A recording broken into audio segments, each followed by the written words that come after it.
major turning point in my life was when I stopped being afraid of dying. I used to think that I was my body. But if I look deeper, my body's made up of trillions of cells. And if I keep looking deeper, it's made up of trillions of atoms. And what are the atoms made up of? Nothing. They're just whirlpools in a sea of energy. And those aren't things at all. Science tells me virtually every cell in my body has been replaced, but Foster's been here all along. So my essential nature, by definition, by logic, must be metaphysical. So if I'm metaphysical, who says that I die when my physical body tires out and goes away?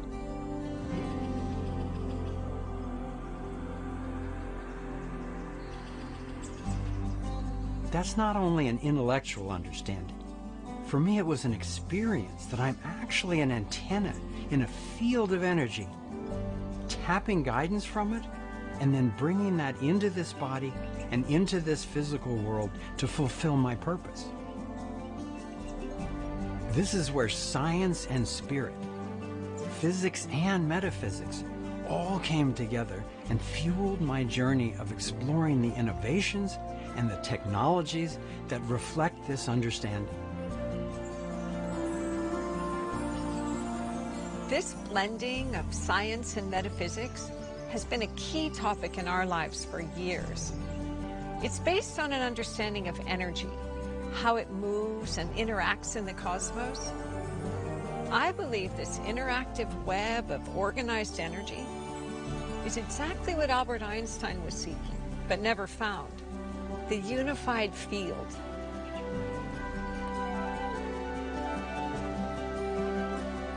A universal fabric of energy that connects all life.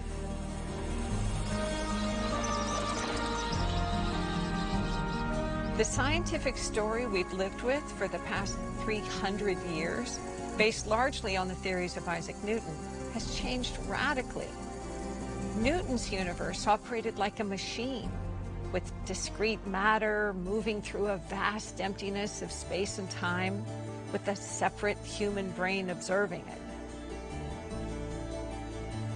Looking at our cosmos as a connected field requires that we reconsider all that we've perceived as separate, which is essentially everything.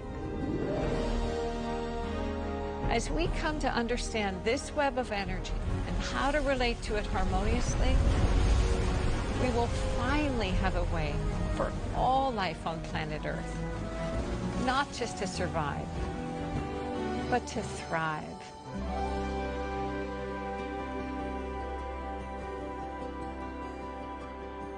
I'm Kimberly Carter Gamble. And I'm Foster Gamble. In 2011, Kimberly and I launched a film called Thrive: What on Earth Will It Take? The film has been translated into 27 languages and is now one of the most widely viewed documentaries in history. We connected the dots among seemingly disparate subjects, from an ancient cosmic code to cutting-edge physics, from rigged banking and political schemes to the suppression of new energy, holistic healing, and UFO phenomena. We unpacked what's in the way of humanity thriving and solution strategies for correcting the dangerous mess we're in. The patterns we highlighted are even more relevant in the wake of the global response to COVID-19. After the movie came out, we heard from over 1,000 innovators from all over the world.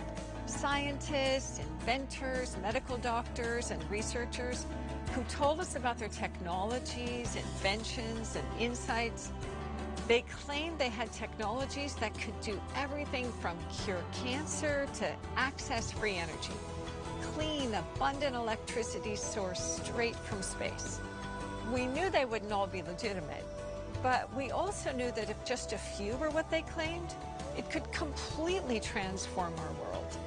So we put together teams of engineers and doctors and other experts to travel with us to Africa, China, Thailand, Egypt, all through Europe, Costa Rica, Mexico, and all over the United States to find out what they had.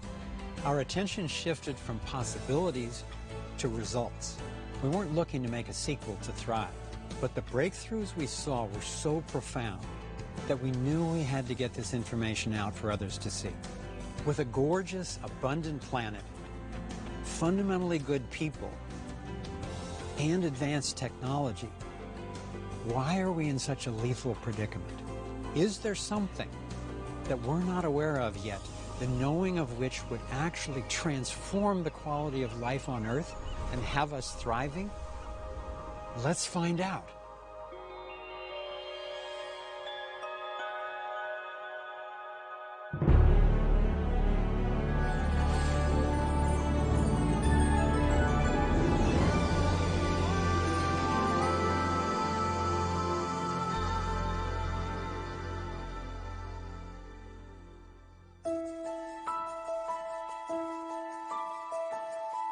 There's a huge change that happens in civilization when they finally understand that there's a fundamental field that they're bathing in and that they can access it. This unified field can begin to explain where does the energy of a magnet come from? Where does the energy of a nuclei of an atom that's spinning at near the speed of light in perpetuity, where does that energy come from? I believe that we're very, very close to a true unified theory that is backed by consistent, relatable mathematics. And we've been trying very hard for a long time to define matter by studying matter. The characteristics of matter, the electron count, the proton count, the neutron count, all those things kind of come together. But what if the answer, the simple answer, is by understanding fully the vacuum?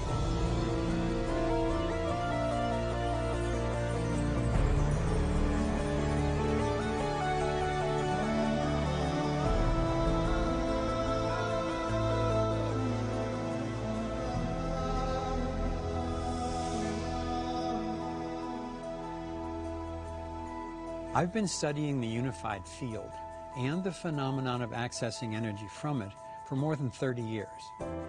And since 1997, I've collaborated with cosmologist and inventor Nassim Haramein. He's probably more aware of the physics of how the universe works than anyone I've ever met, even though he was not traditionally schooled. I've seen him ridiculed and shunned by the traditional academic world, but I've just never seen him proven wrong. The space between you and I and the space between everything appears to be empty. We call it empty space commonly, but it's not. Space-time at a very specific scale of the Planck length is quantized with spherical units of Planck oscillators, billions of times smaller than the atom. You can think of it as like a fluid that permeates all space. It's a source of the gravitational field, it's a source of the electromagnetic field, it's a source of mass, it's the source of charge. So now we're starting to really understand the mechanics of it at a deeper level. What is possible is extracting energy from the ubiquium. It's all here. It's right here. That energy is here. We're not violating any second law of thermodynamics. We believe that the background energy of everything around us is full of power. And in a very, very small area, there's enough power to power our society for thousands of years. I believe that the new level of physics, the new level of technology that's emerging in the world, that's extracting energy from the fundamental field, are technologies that are finding a way to create a resonance link to this fundamental field. I call the primary technology that I'm developing to achieve gravity control the resonator. It is an instrument that's attempting to achieve high level of resonance coupling to the fundamental quantum field that's at the source of reality. Though the device is not finished yet, I think that they're working with the most advanced concept for accessing free energy from the unified field that I've ever seen or heard of. This device is built out of two coils that produces a magnetic field in the geometry of a double torus shape, and then it spins that field in coordinated rotation to create this singularity that hopefully couples to the vacuum, and that's what we believe it does to space-time. Inside the coil is a crystal container, which is spherical, that has plasma in it, and the plasma is forced to rotate with the electromagnetic field structure as we power up the coil. So we're basically making a little star inside a crystal ball. The idea is that eventually we can start the field geometry in the plasma inside the crystal ball and get it rotating, and when it's self-sustaining, open the coil, remove that, that becomes a self-sustaining device that can be running a spaceship or your car or your house while making you healthy. Basically mimic what the universe does when it builds a star or when it builds a galaxy.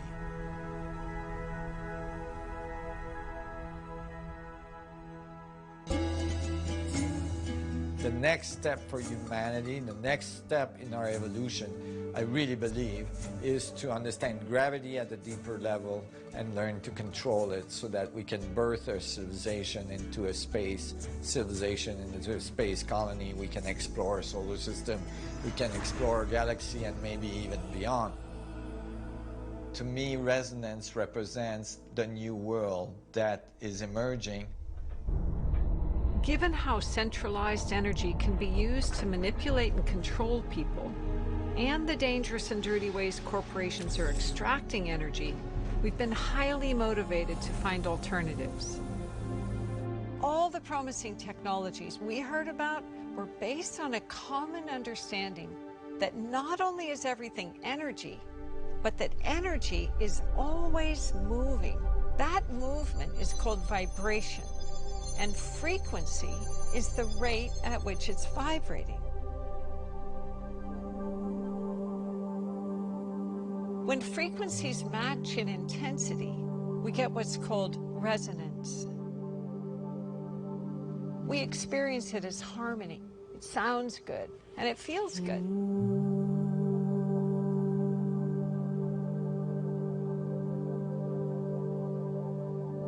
According to quantum physics, the field is geometric in design and woven into predictable patterns. It unifies what are traditionally considered separate forces, and the organizing principles apply at every scale. The inventors we met were all operating on the understanding that the vacuum is not empty, and that stillness is not still.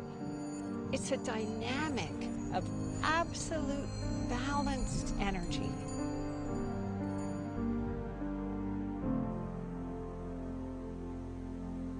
When we bring together all the new discoveries and we take into consideration what they're telling us, it strongly suggests the existence of a geometric pattern.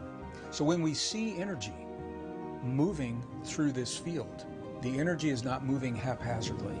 It is following preferred pathways defined by the geometry of the field itself. Geometry is not just points, lines, and planes like I learned in school. It's about the push-pull relationship of energetic systems, like the pull between the Earth and the Sun, gravity, and the push out from the Sun, radiation. Pushing and pulling are essentially geometric phenomena, and lines and planes are just our conceptual representations of those dynamics. It's the predictability of this push and pull dynamic that allows the inventors to create replicable technologies. The geometry is all based on energy moving, And the shape of that movement is the torus. All of the projects reporting the best results were toroidal in design. This is because the torus is the basic pattern that energy takes throughout the entire cosmos. The torus looks like a donut. The energy flows in through one end, circulates around the center, and exits out the other end. Like a whirlpool in a stream. It's made from the medium in which it exists and is at the same time discrete within it. It's both distinct and unified, and demonstrates why something could appear separate from something else and from the field while still being connected to it. It's self-sustaining at every scale. Picture the eye of a hurricane. At the center of every torus is a point of stillness. The field is basically a sea of toruses, each one touching its 12 identical neighbors, like a stack of oranges. Connecting the center, or still point, of each torus with its nearest neighbors reveals equal non-physical lines of force, or vectors. It's what visionary inventor and futurist Buckminster Fuller called the vector equilibrium.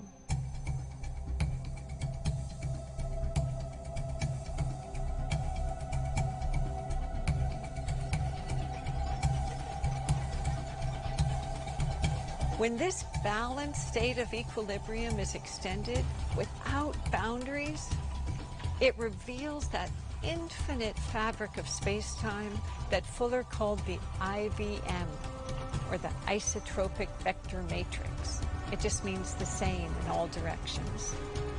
This is the web of life force that the inventors say is the source of the energy that they're tapping. Life as we know it arises through contraction and expansion, pulling and pushing. It finds stability in symmetries, sixfold, fivefold, fourfold, threefold. This pulsation of energy is what Bucky Fuller called the jitterbug, the dance of the cosmos. Fuller humbly noted on his poster that this dynamic may come to be identified as the unified field. So what is the unified field unifying? This is what Einstein was seeking until the day he died. He was looking for the unifying insight that reconciles the four supposedly separate forces in the universe: electromagnetism, the strong and weak nuclear forces, and gravity. According to emerging unified field theory, the dynamic of the torus provides this reconciliation. Electricity and magnetism used to be seen as separate forces, and we now know they're part of one dynamic called electromagnetism. Understanding this unification was what enabled Michael Faraday to invent the electric motor. What if gravity and the strong and weak forces are not separate, but are also part of the toroidal dynamic? What new technologies can emerge from that understanding? Nassim Haramein has postulated that gravity and the strong and weak nuclear forces are dynamics of how energy moves in the toroidal flow. In this light, gravity is a function of a whole field of infinitesimal spinning toruses being drawn towards larger concentrations of toruses that make up larger masses, as the moon is pulled to the Earth and the Earth is drawn to the sun.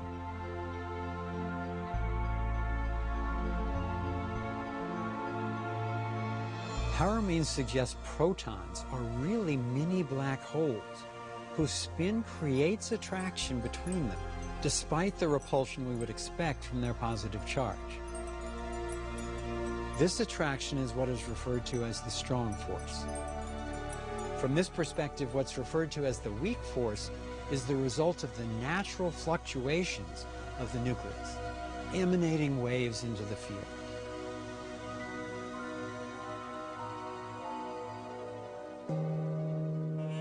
Unifying the four forces reminds me of the fabled blind men holding on to different parts of the elephant and describing it as a rope or a tree or a snake.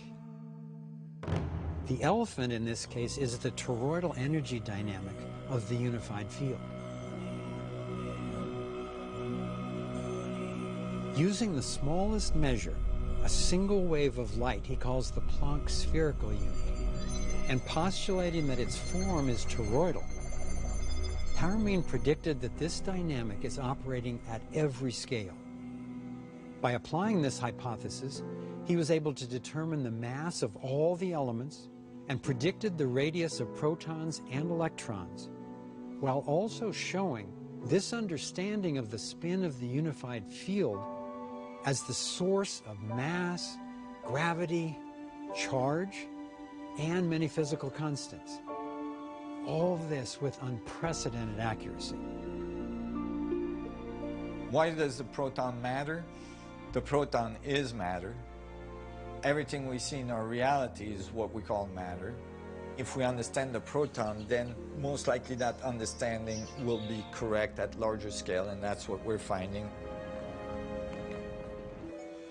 So it really tells us about our reality and how it got here and how it works. Harameen developed a new scaling law showing the toroidal shape of systems throughout the universe. His work correlates with the notion of a grand nested hierarchy. There is one pattern at all scales, from Planck spherical units, within protons, within atoms, to molecules, within cells,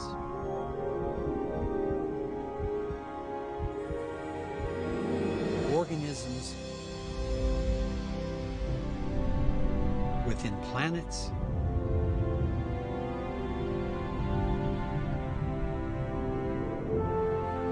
solar systems, within galaxies,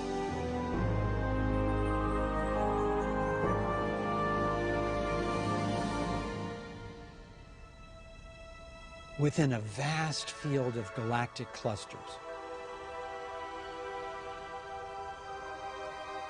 When Italian astronomers were searching to see if there was a predictable pattern to how galaxies cluster, they found what they call the egg carton universe. This pattern is identical to what we are discovering at all scales as the fabric of space-time.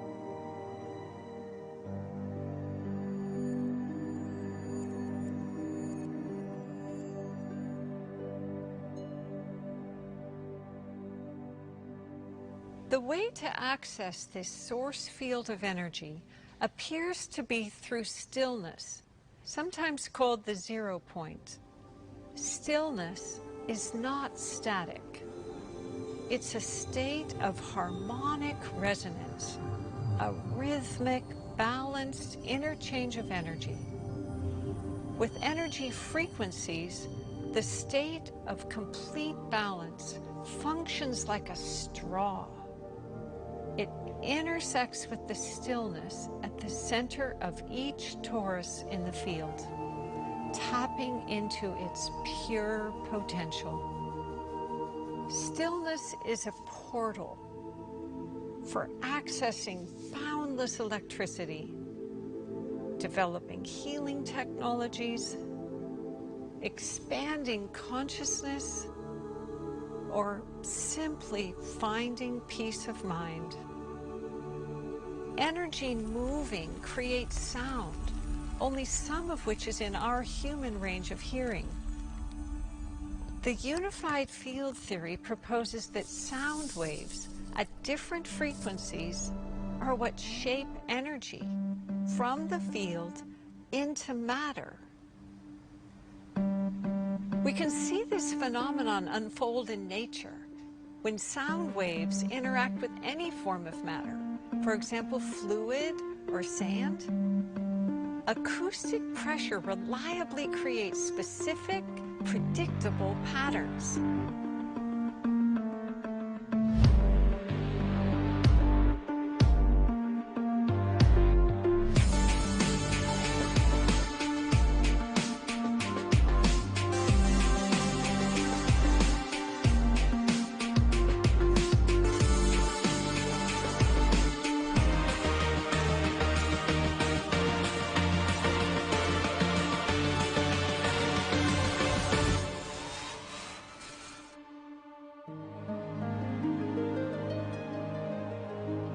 In fact, music seems to be the master key to understanding the unified field. Life is an acoustic reality, a sea of sound waves, and what we call music is how it's organized. Music is not something that people created. It's something that we discovered to work with because it already existed in the universe. Every planet has a unique audio signature.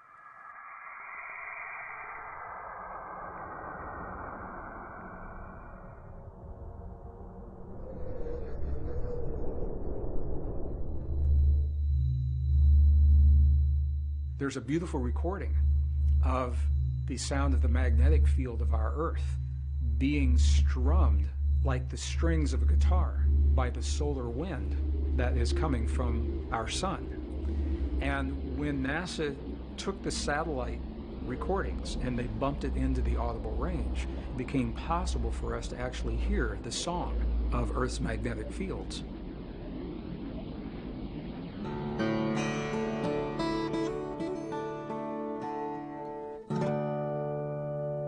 Energy waves at all scales follow the same harmonic principles as music: octaves, intervals, and tuning.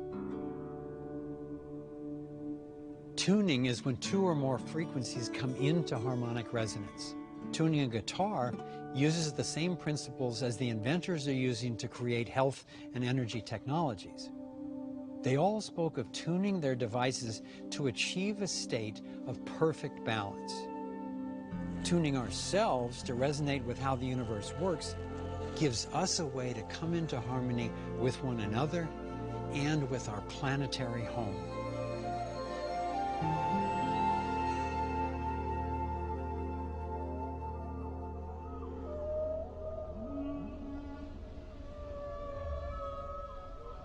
Music literally is the universal language.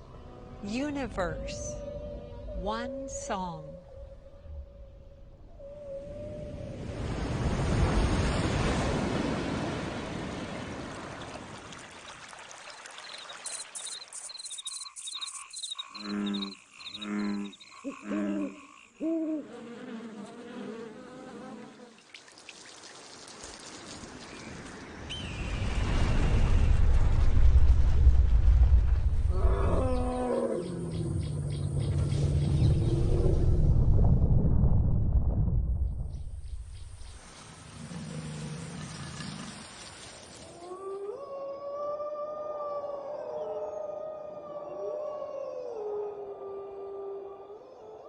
The insight that the cosmos unfolds with predictable order provides a revolutionary context for reality itself. Elegant, mathematical, harmonious, like a symphony.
There's a saying that someone with good health wants many things, and someone who's sick wants just one. Being healthy is not just a personal prerequisite, as became painfully clear with the pandemic-induced collapse of 2020.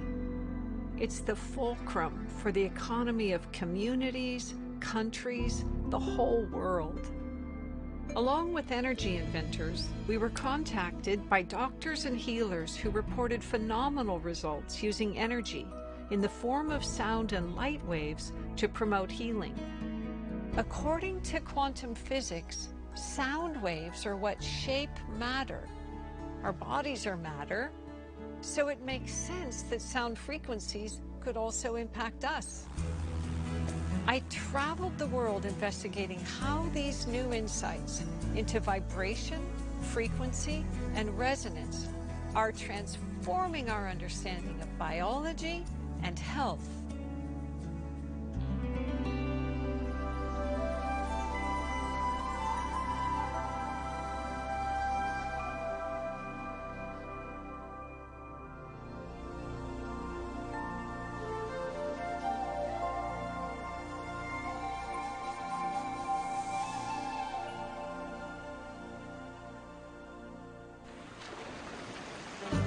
Health to me is clear communication between an individual and the unified field. We have billions of chemical reactions happening in each of our trillions of cells every second. And they're happening in a coordinated manner, sometimes faster than the speed of light. What's responsible for that communication and coordination and connection? The field. Humanity has been given an idea that there are two realms to the universe, a physical, mechanical realm, the material things that we see, as well as an invisible realm. In a Newtonian world, only physical things can affect a physical body, and that led to the development and evolution of the pharmaceutical industry, which sells chemicals to affect our body. And then we find out from quantum physics that energy signals are profoundly more effective in controlling biology than matter. Chemistry, by its definition, is always associated with side effects. They're not side effects, they're direct effects. 300,000 people die every year in America from taking prescription drugs. If you're sitting around a table with 3 women, one of you is taking an antidepressant. We have half of Americans today opening up to 4 prescription bottles every day. But when you learn more about what the evidence actually suggests around how well these medications really work and how potentially harmful they can be, you might begin to think, there could be a better way. If instead of suppressing symptoms, our goal is healing, what would be different? All of the health innovators who I met related to the body with respect and to symptoms with curiosity. It's feedback. What's our body telling us is out of order? So to these healers, just suppressing a symptom is actually cutting off a much-needed source of information because they look to get at the cause of a problem rather than just stop the effects of there being a problem. I certainly don't mean to imply that your allopathic doctor doesn't want you to get well or that there's no use for conventional medicine. It's good for all kinds of things. It's that the doctors don't even have access to the full range of options. Early diagnosis and self-help natural and energy-based cures don't benefit the pharmaceuticals. And pharmaceutical companies are the ones funding the medical education and influencing regulatory approvals and laws. What conventional doctors are taught and have access to is all funneled through the same centralized control matrix. Our life expectancy has fallen over the last few years for the first time in history. And now, if you look at the life expectancy in the United States compared to other countries, we're 30th.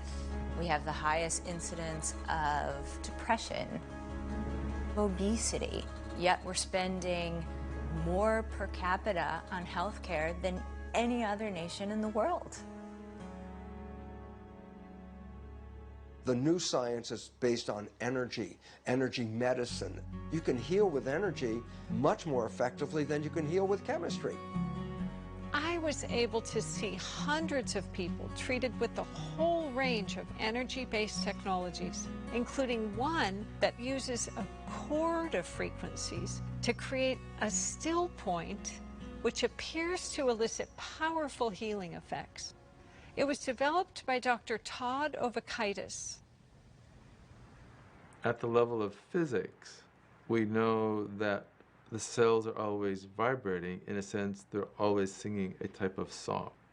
That song is the sum of all the vibrations of all the molecules in that particular tissue. So we had found a vibrational pattern that was somehow in resonance with the stem cell-like cells that caused them to intensely go where the beam had been. The theory is that each kind of cell has a distinct energetic signature that can be matched, and this technology appears to have found a way to do just that. I asked Dr. Beth McDougall to demonstrate what she thought was happening with this photoacoustic device.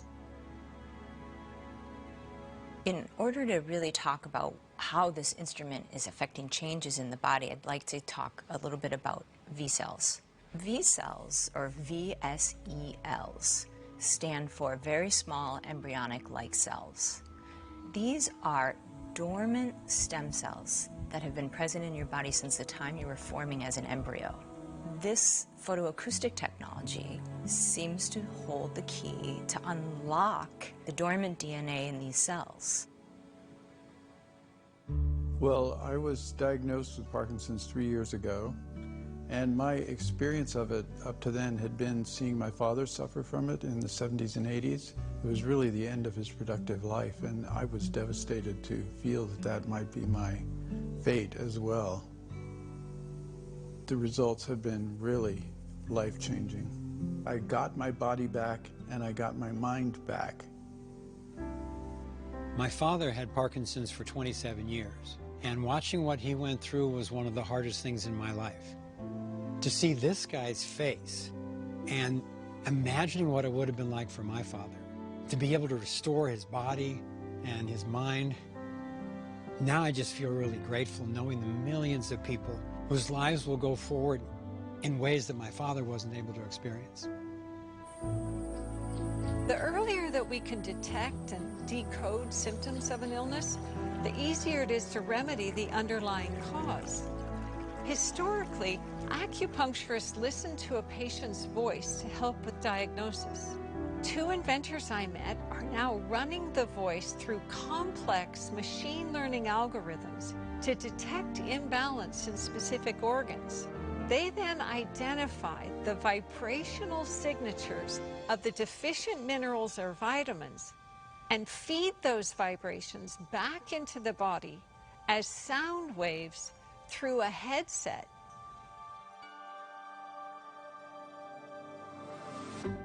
All of the nervous impulses in the body are coming together through the vagus nerve and are being emitted by the voice, which is like the speaker, where the nerves are like the speaker wire.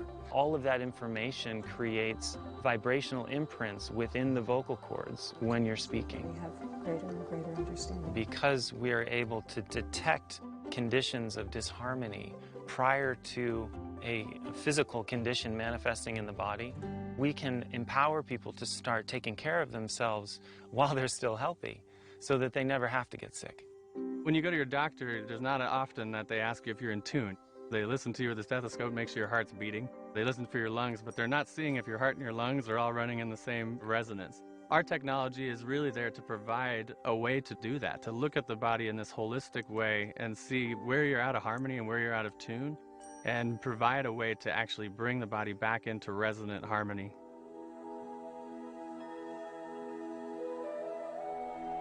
In my travels, I came across a team who reported fabulous results remedying all kinds of diseases by alkalizing the cellular environment. I had heard from a friend about a place his mom had gone where she healed from stage 4 metastasized cancer. He said she's not the only one. And when I got there, I saw the evidence. Hello. Hey, hi. The largest organ of the human body is called the interstitium, and it contains 60% of our body fluids. And this is what needs to be measured both in its pH and its chemistry in order to determine the actual health of the human body. So why doctors use only information from the blood for the diagnosis and completely ignore interstitial fluid? Dr. Galina Migalko and Robert Young use a combination of live blood cell, thermogram, sonogram, and other modalities. One device Dr. Migalko uses is the bioelectric scan, which measures the electrical charge of cell fluid. When we do interstitial fluid scans, which is the electrical potential of your cells, we'll look at it like your battery on your phone. The vitality of the charge reveals a lot about the cell's capacity to communicate. Salt is an electrical conductor, and cells communicate through electrical impulses. According to Dr. Migalko and Young, disease, including cancer, arises when the fluid in the interstitium loses its alkalinity, its salt and minerals, and becomes too acidic for the cells to communicate effectively, to stay in balance. Cancer is not a disease of the cells, but it's a condition of the cells as an expression of what's happening in the internal fluids of the body. So cancer can be explained as a condition. So I like to use it as an adjective. Cancer is a cancerous condition of the cell. This team's treatment is simple, affordable, and it has spectacular results. People came to Young Center from all over the world based on word of mouth. Out of more than 320 people using this protocol, 96% successfully resolved stages 1, 2, and 3 cancers, and 81% successfully reversed their stage 4 cancer. I was diagnosed in February of 2012 with stage 3 breast cancer. I came to the ranch, and within 2 weeks I'd lost 15 pounds, and my tumor that was at 3.18 reduced in size to 1.1. After 9 weeks, my tumor was completely gone. It took me about 3 months to reverse the colon cancer and the esophageal cancer.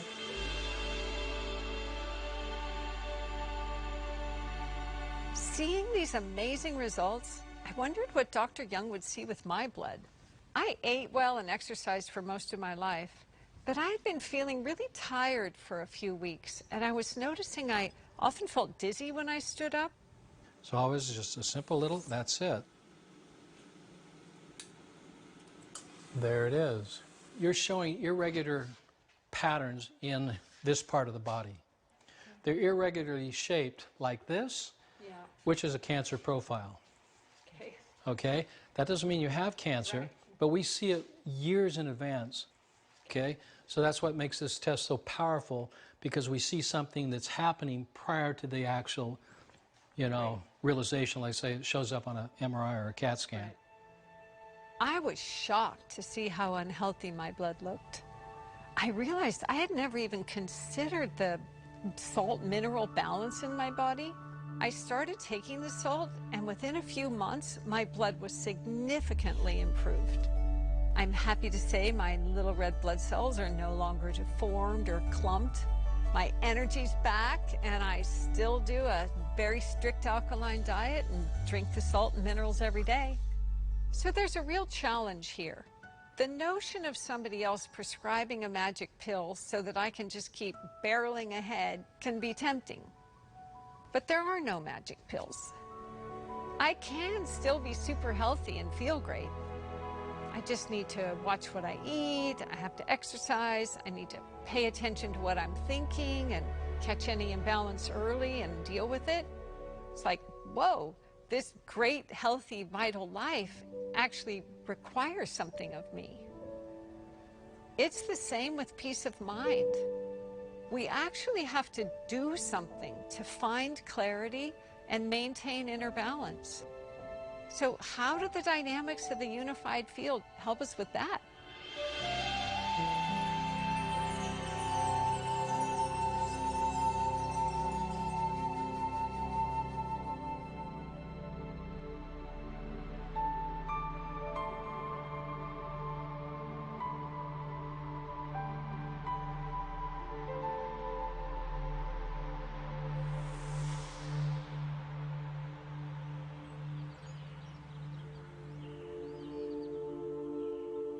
Consciousness is information.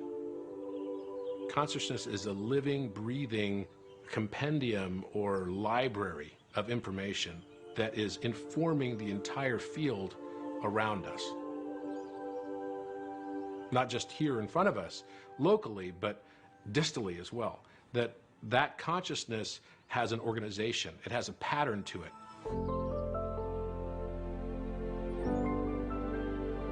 So throughout history, the field has been called many names, such as the web, spirit. It's been called the source, the one, the divine matrix. It's been called consciousness, God. These are shared in poetic terms thousands of years ago, but they're actually very accurately describing what the best science of the modern world is now discovering. We are in constant communication with this field. There's a dialogue that we may or may not recognize. We are speaking to the field, and the field is responding to us every moment of every day of our lives. On my trips through Central America, I encountered scientists, healers, and shamans who described interacting with the unified field to heal the mind and transform consciousness.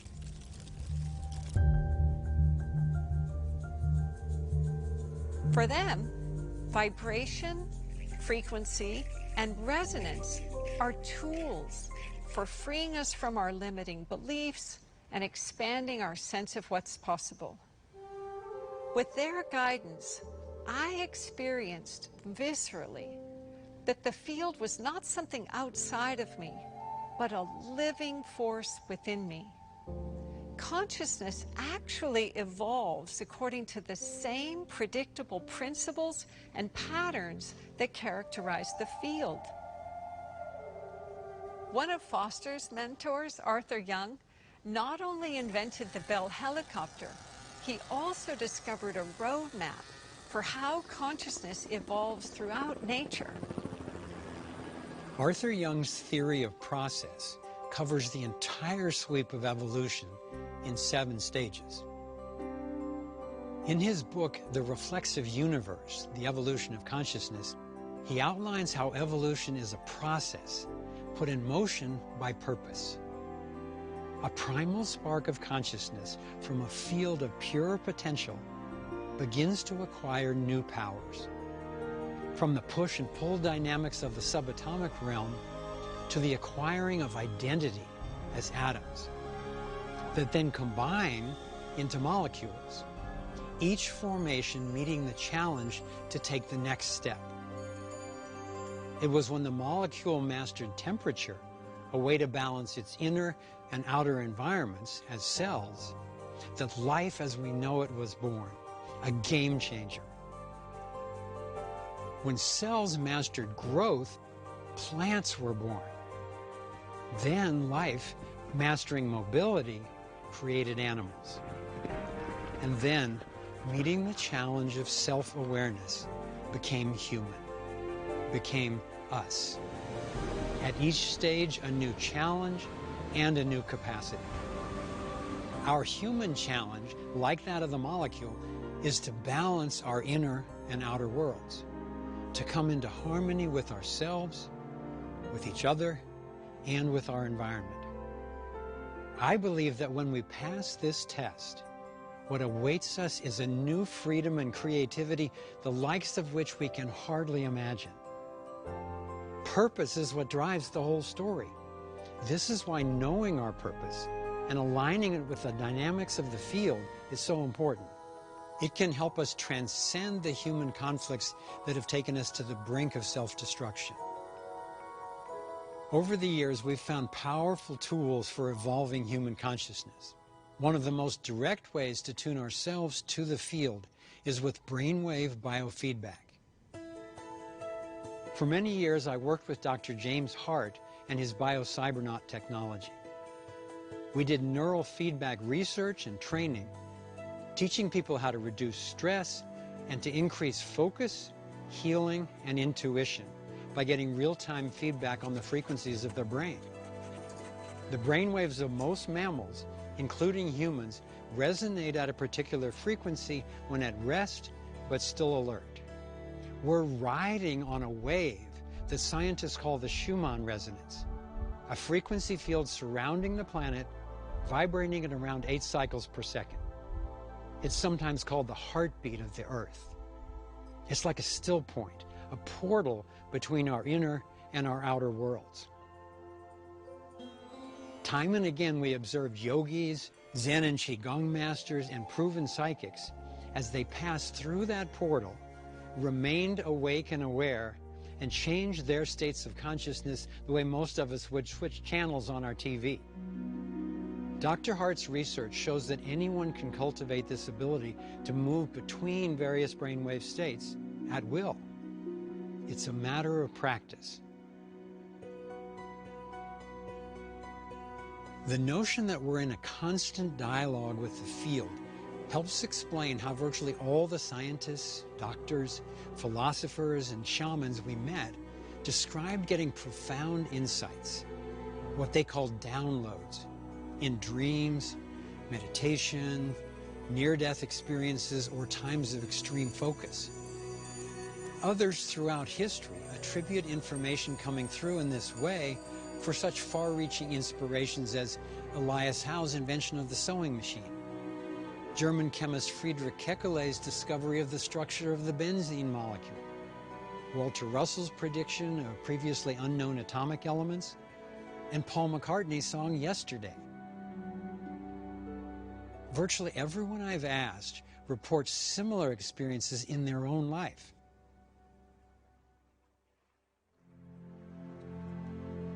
For centuries, people have used meditation and prayer to access deeper awareness and connection to the divine.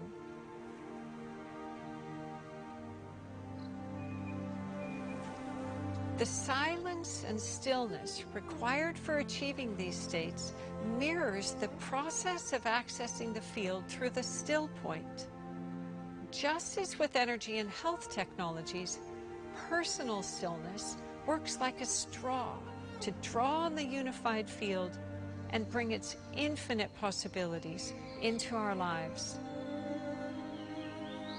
Someone who's profoundly helped me to become more adept at finding my own stillness is my dear friend and teacher, Mitra Polidi. Meditation and prayer. In the essence of it, they are leading to the same place. It's a connection with Source. And then there is equilibrium. There is a meeting point between the divinity of the field to the divinity of oneself. Within meditation, for me, there is few major benefits. One is to reflect where I'm at with my actions and with my thoughts and with my feelings. Second, to bring a more soft dialogue between me and myself. And eventually to connect back to the Creator, to connect back to all that there is. Through that process, there is a thin zero point. It's the sound of silence that puts everything back into the place. That is a great practice to bring to anything. That is a great practice to have as an ally. It's a great practice to keep us evolving in the right direction. There's a lot of evidence that the field is responsive to the power of attention as well as to the power of intention. Two guides I met along my travels were Regan Hillier and Juan Pablo Barahona, who take a whole systems approach to helping people manifest what they want in their lives. in the activation work that we do, it all starts from within.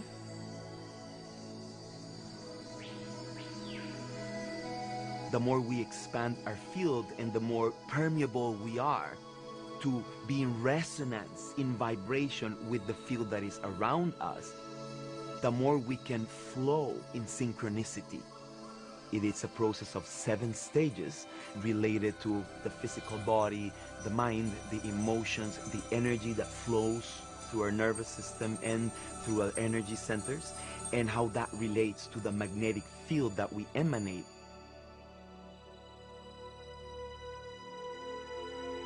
We don't always get in life what we dream about, but we do get what we tolerate.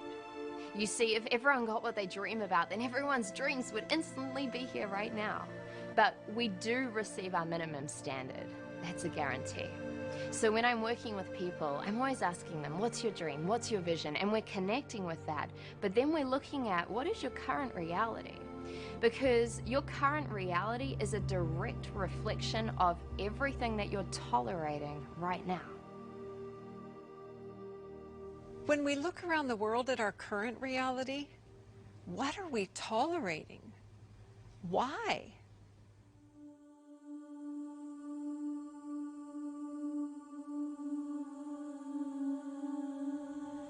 Getting in touch with what's possible and tuning ourselves to a greater resonance have beckoned humanity throughout the ages.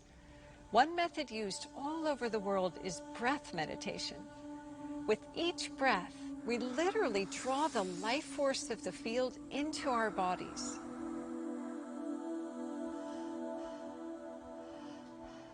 So many of us have no idea how we're breathing at all. And the number one way that we can control our experience is to pay attention to our breath. Fear, sadness, stress, all of these things that cause illness or even just like physical pain, all of that, those are like low frequency energies that we carry in our field. So just by using your breath, by bringing in more oxygen, you kind of create this high frequency circuit that literally can change your electromagnetic field. When I was in Central America checking out health technologies, I visited an extraordinary healing center called Rhythmia, where I was introduced to plant medicine. For thousands of years, indigenous people have used various plant medicines, including ayahuasca. When ingested in a sacred ceremony, these natural substances can create an altered state of consciousness that's conducive to physical, emotional, and spiritual breakthroughs.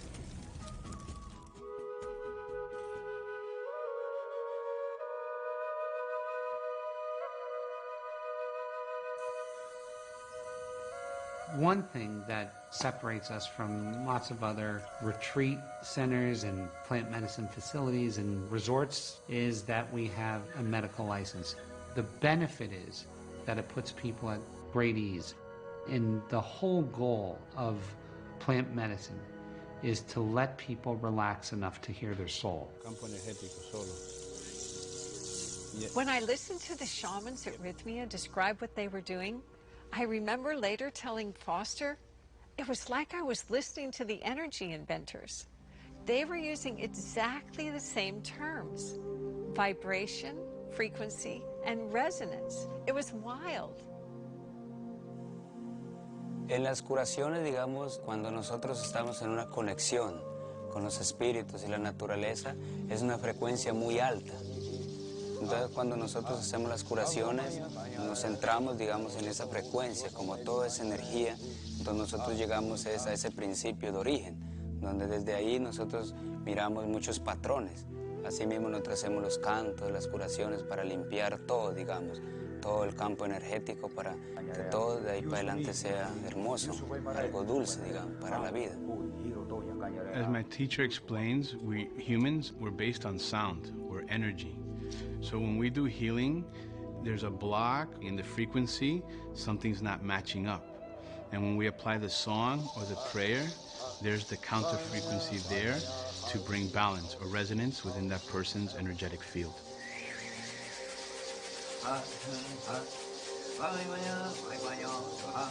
During the journey with the plant medicine, the reorganizing is happening first, so it can come in shape, in color, it can come as understanding, it can come as a death and rebirth process, it can come as a vision and insight.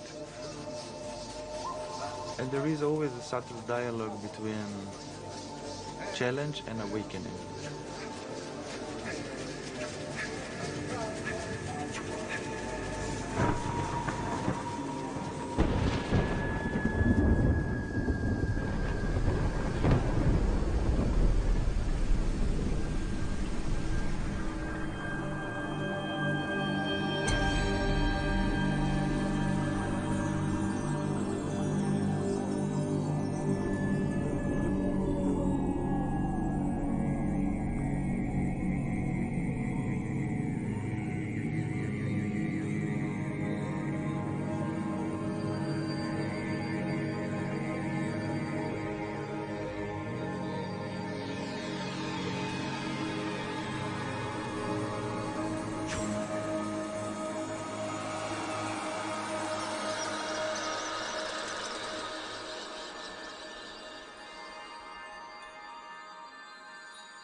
My experience with ayahuasca transformed my relationship with my mother, with my children, and most of all, the medicine showed me that none of us is ever alone, that expanded consciousness is always available, waiting to be our most exquisite, loving dance partner. I realized that science, spirituality, and ancient wisdom all converge in the unified field.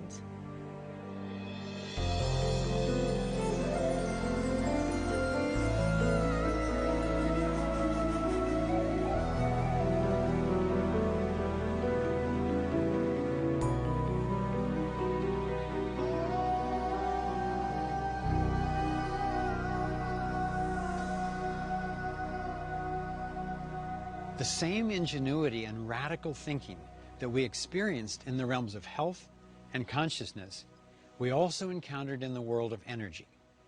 The inventors who claimed they had engineered devices that could provide limitless, clean energy described their work with the same terms as the healers and shamans: vibration, frequency, resonance, all characteristics of interacting with the unified field.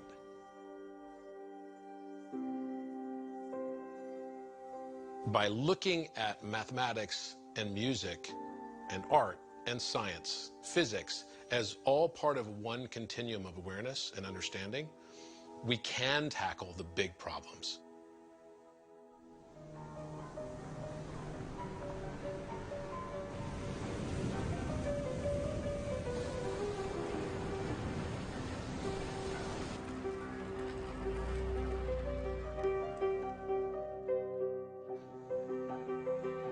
Understanding the musical and mathematical nature of the cosmos opens up a whole new way of thinking. A great example of this is an unlikely inventor that we found deep in the jungles of Costa Rica, Hart Akerson. The way I learned to think was with music. So when you're thinking in musical terms, you're thinking in another structure, and that structure could open up other doors that are not accessible through verbal or word-based communication.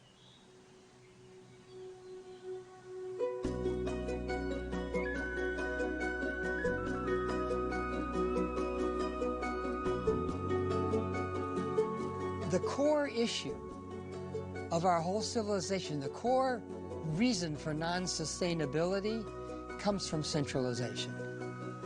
They have centralized education, centralized control of language, centralized dictionaries, centralized government, centralized religion, and centralized energy.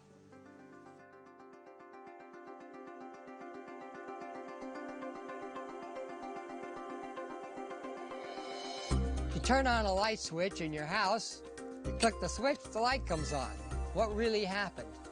What really happened is maybe 100 miles away, there's a large generator producing enough electricity for hundreds of thousands of houses. It comes out of that generator and gets transmitted with wires at probably 100,000 volts. Then it goes into your house, through your breaker box, through the meter that the grid company has there, and goes through your switch, which has just completed the circuit, so that it can go through your light bulb and make the light come on. That requires an enormous amount of maintenance and capital expense to do that. So now we're contrasting it to a house that has a transverter solar system. That means in the utility room, there's some electronic boxes with transverter stuff in them, and there's some batteries, and the roof there's some solar panels, and you also have a connection to the grid. So when you throw that switch, it completes the circuit, but it comes right from the transverter. And it immediately has access to the energy from its batteries, the solar panels, the grid, and maybe your next door neighbor. The grid's importance all of a sudden has been demoted.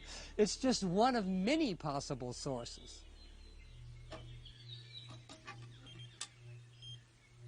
We discovered that there are three main categories in the field of energy that we need to solve as a species. One of them is generation of energy, how we get it.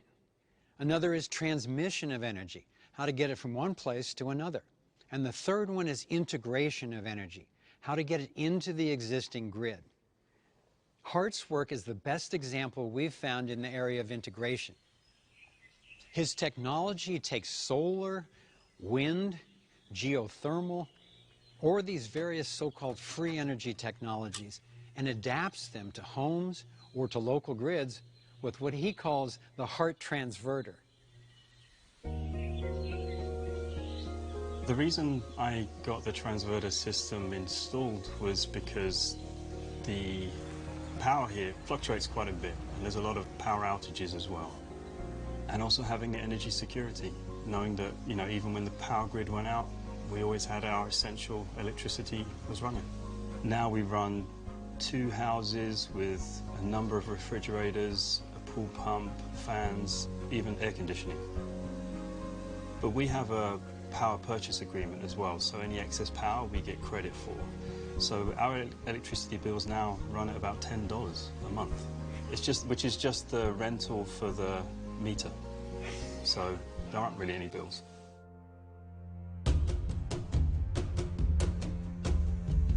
It's a microgrid node, so it's capable of sharing with its neighbors, and its neighbors can cluster together in larger microgrids and share with other clusters. So you're doing it from the bottom up. Your core thing is the individual home, and it can work up to where you support an entire civilization.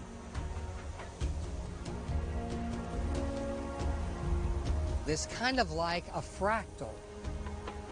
You've got a group at the home, you've got a bigger cluster of these, and it could cover the whole city of Boston, it could cover the whole United States. It could do our whole planet. We can't move from where we are today to 100% renewable energy with the grid system that we have. Renewable energy fluctuates too much, so it collapses and affects the grid in a negative way. Now, Heart has created something where we can actually transition from where we are today to 100% renewable energy without negatively affecting the power grid. And just knowing that we're part of that movement has been quite profound for me. We got to come up with solutions that we can implement, like yesterday. One of the principles of the field is that it's infinitely dispersed. Decentralization is aligned with that principle. We heard about these two brothers, James and Kenneth Coram, who spent the last 20 years working on energy transmission. Their aim was to reconstruct the technology behind Nikola Tesla's Wardenclyffe Tower, which was built to transmit energy wirelessly. That tower was destroyed by Tesla's financier, J.P. Morgan, who realized that wireless transmission would obsolete copper wiring and undermine the profits from his own copper mines. Tesla was using the work of a man named Zenit, who discovered a wave that travels almost instantaneously in the field around our planet. It follows the surface of the Earth, and when it moves, it doesn't have any harmful effects on human beings. Tesla was looking to ride the Zenit wave to transmit both energy and communications. The Coram brothers have apparently now recreated that technology with modern materials and achieved what Tesla had set out to do. You'll be able to put an antenna on your car that will just tap the field for electricity. You'll be able to put one on your home or your local power station. That energy can be tapped by an ocean liner crossing the sea with an antenna on top without burning any polluting fuels. The Zenit technology is the best one we found for transmitting energy in a low-cost and healthy way. These innovations in energy integration and transmission are brilliant and make it possible to keep a lot of our existing infrastructure in place. Of course, we also really need clean energy sources that are decentralized and affordable for them to transmit and integrate.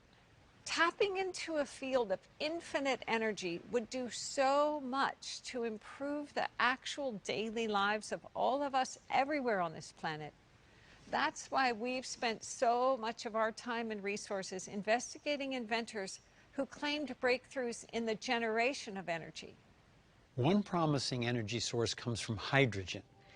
It's the most abundant element in the entire universe. It's essentially everywhere. The key to hydrogen is that when it's ignited, it creates heat, and the heat can be transferred into power. So if we can do that efficiently and inexpensively, then we can use it to run our cars, our factories, or an entire community.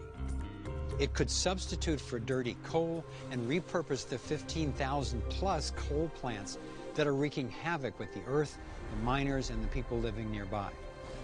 It could also replace nuclear and fracking. But currently, extracting hydrogen from water is too expensive to be a viable option. In Thailand, however, we found a guy who claimed his team had discovered a way to access hydrogen for fuel absolutely cleanly and for virtually nothing.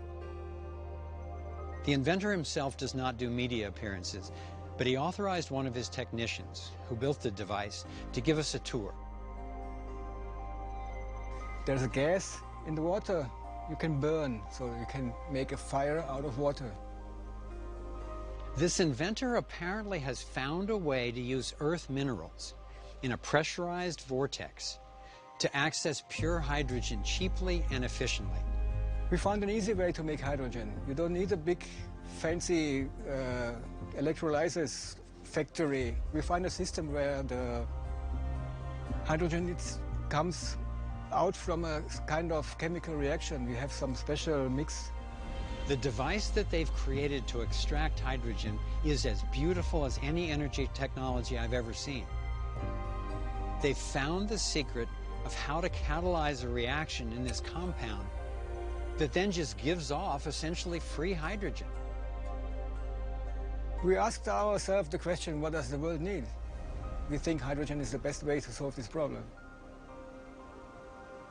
I was encouraged by the hydrogen device still under development, and what also really excited me were the technologies for extracting energy directly from the field. For over 20 years, I've searched the world for working free energy devices. A really common objection to even the notion of a free energy device is that it can't be, because physics has certain proven laws, and this would be in violation of that. So, if in fact there is a device that is running without being plugged into anything for long periods of time such that it proves that it's accessing energy from somewhere else, then either the law is wrong or the law is misunderstood. And I think, for the most part, the law is misunderstood. The first law of thermodynamics states that an isolated energy-producing system can't generate more energy than goes into it. This may be correct within closed systems, but atoms, suns, galaxies, and the cosmos itself, like the magnet on your refrigerator, are open systems. The successful devices we are seeing are specifically designed as open, not isolated systems. So the limitations of the first law don't apply when it comes to accessing energy from one realm to another.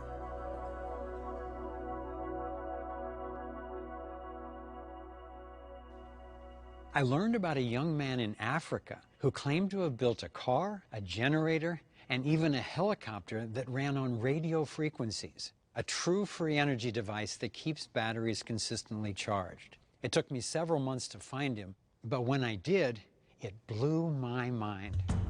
I knew it would be complicated because these things always are.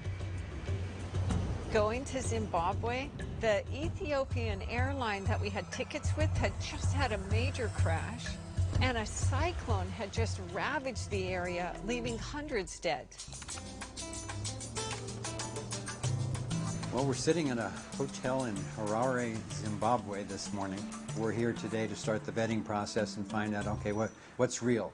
Over 95% of the time, these things aren't what they claim to be. This time we took engineer Nils Ragnerud to assist with the vetting. When Nils and I arrived and met Maxwell, I was very impressed with just what a gentle, true-seeming soul he was. And then the next morning, we went to see the device, and he gave us a full tour. I was practically ecstatic. It was such a beautiful, elegant device.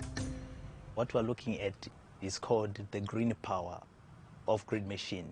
It is 0.5 megawatts, and we are relying with the radio frequency. We harness the radio frequency, convert it into pure energy that is useful. It is called a microsonic energy device. A microsonic energy device, it is the generator in this machine.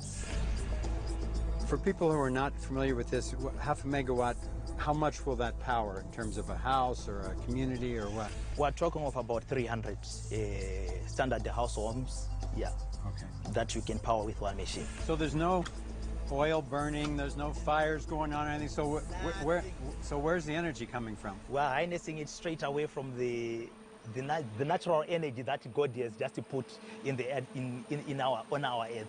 Yeah, the radio frequency.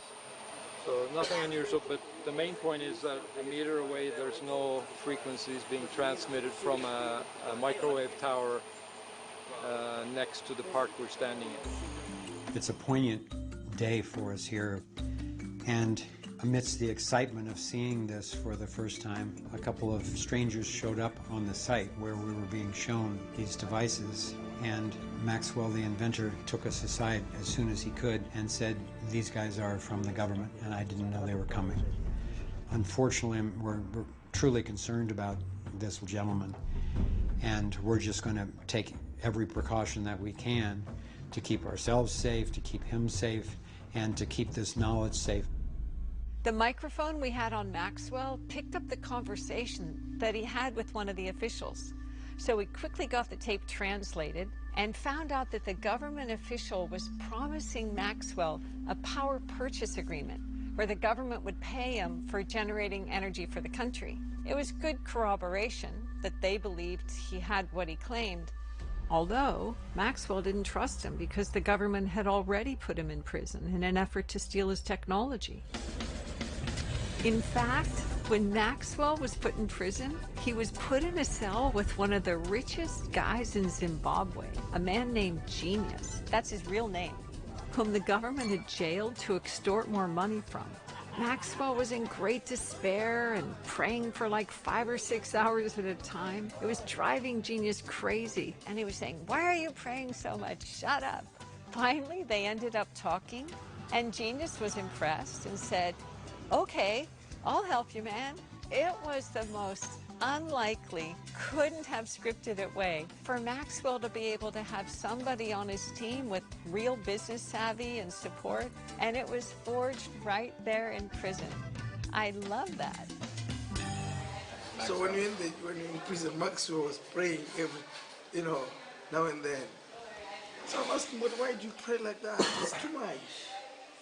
From the time I have known him, I've learned a lot from him.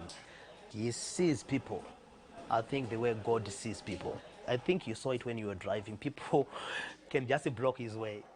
Not to attack him, but everyone likes him. If you just deal with the right people, me and Maxwell will take this to another level. We were feeling very excited about our progress with Maxwell and hoped that we would soon be able to conduct a thorough vetting of the device. However, we started running into issues. Suspicions of our motives and intentions were starting to circulate amongst Maxwell's advisors. So Maxwell sent this note saying, "Hi Foster, we have talked and I'm advised that the further tests you requested won't be possible because of a number of issues such as 1. Where it's intended to be used, if on investors."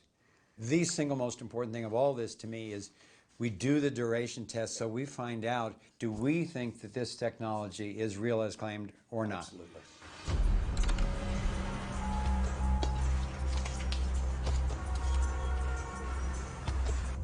Call declined.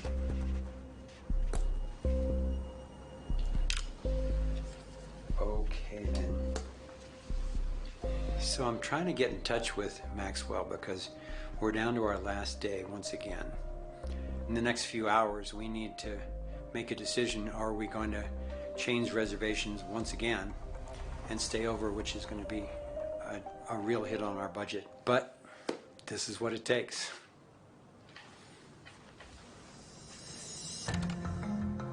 And is he ultimately, consciously or subconsciously, trying to get it so that we either have to leave, we just can't wait around any longer so we don't get the result we came for, and we don't get to expose some potential problem with the thing?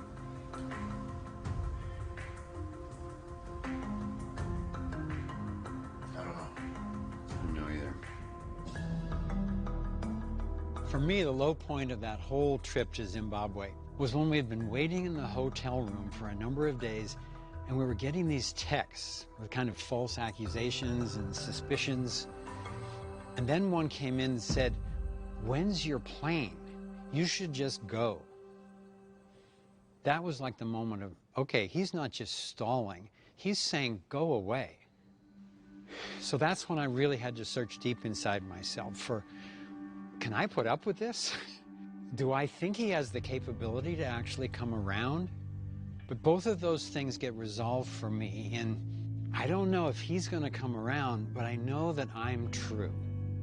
His suspicions are false, so that if I can just hang in there and actually get into reality again with him, at least we've got a shot.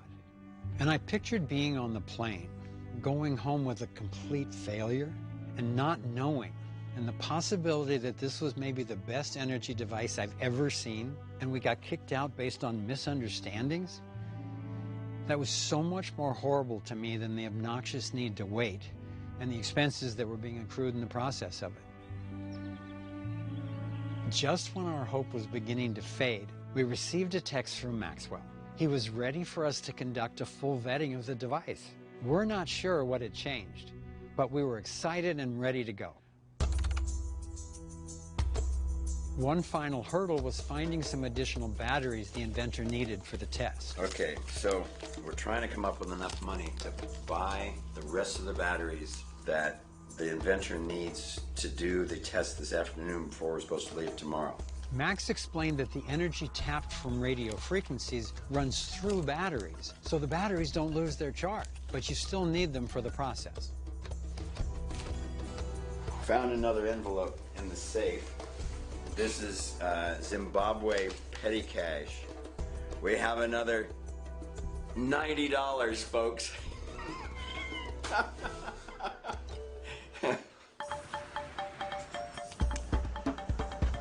Biggest boss. Biggest friend. Thank you so much for helping us out today. This is the big day. Yeah, what we're doing today will be so important for Maxwell and for you with other people who are interested in the technology. Ultimately, they need to know that it lasts long enough to prove what the device does. And then also, Nils will be measuring the voltage of the batteries during the test, and that will reveal whether it's what he has claimed or not. So I'm sitting here in Mr. Genius's office. We've just taken the next step toward getting this vetting done because they didn't have the right batteries. They didn't have enough batteries in the device to do the duration tests that we need. The inventor did not have enough cash to buy all the new batteries, so we needed to get cash, and you cannot get cash out of banks or currency shops or anything in Zimbabwe right now. So fortunately, Mr. Genius said, come to my office and we can swipe a credit card and get you the cash and take you over and get you the batteries. So that transaction has taken place with a little extra drama. We're home free to the next step anyway.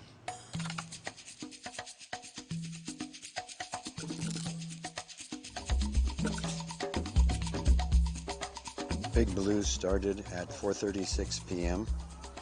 We're here with Maxwell, and the test is starting. Once we arrived on site, our goal for the vetting was to establish that the device could power a welding machine, which uses a lot of electricity very quickly, for long enough that it couldn't be running on batteries alone.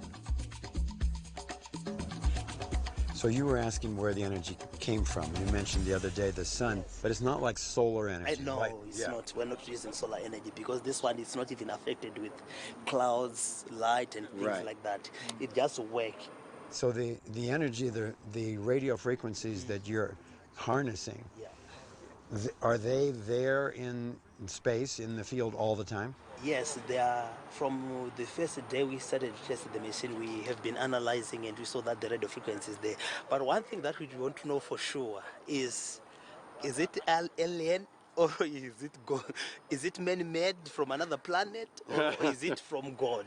That's where we need, I think, scientific people to define exactly. But we know the radio frequency, we have everything. If it's still a fully charged battery, the test is successful. It's not screws. Oh, that's 217. 0.9. That's perfect. So that's the 18 batteries. Yeah, that's the 18 batteries. So that's higher than the nominal voltage. Dude! Wow! That is awesome. That's the 18 total batteries. So it has higher voltage. Thank you. Give us 2 thumbs up. Thank you so much. One final check of the battery voltage revealed a shocking result. Not only had the machine outlasted the expected battery life, but the batteries were still fully charged. This proved that the device was being powered from an unknown energy source. This is one of the happiest days of my life, and I am so proud of this man who has gone through so much. He's listened to the voice of the divine coming through him, and he's done whatever it takes to bring this through for humanity. So congratulations, my friend. Thank you so much. Ah. Now we're going to get you well. I got your emojis. We just finished, just got back to the hotel after a completely successful vetting. Oh my God. I really want to honor that every one of us would have left that situation. I am just super, super grateful for that. And I'm super grateful that we have an opportunity for people to see it, because it helps people so much to know what's possible. The test we did yesterday is historic. I still am digesting it, because it basically means the end of fossil fuels.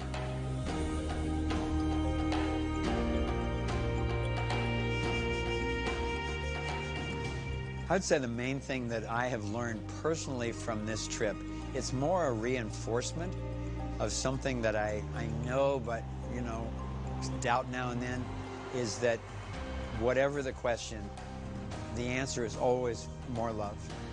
Because our relationship with this inventor was on the rocks. You know, it was tempting to just say, hey, I came to help you. If you don't want it, we're out of here. And I know from past experience that, you know, wait through that. That's not a great emotional place to make a decision from. And we just kept telling him the truth, even when he didn't believe it, and then loving him even when he couldn't allow it in. And at the end, being with us, he could see that number one, our motives were true, and number two, we were treating him with love. We've spent the last 8 years traveling the globe in search of insights and technologies that could radically transform our world. And we found them. So why don't we all have access to these promising breakthroughs?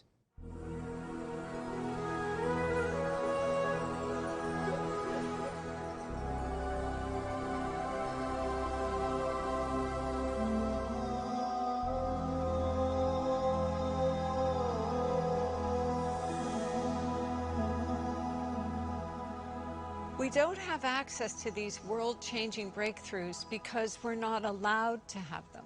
Virtually every solution we found has been made illegal or suppressed, often violently.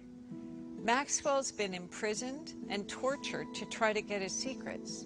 And he and his first partner, before Genius, were both poisoned. Maxwell's still recovering from it, and his partner died.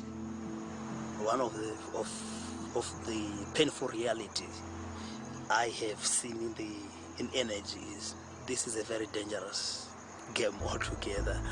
Yeah, especially free energy, because you know, as I said, if they can try to kill it using professional people, and that has happened to me.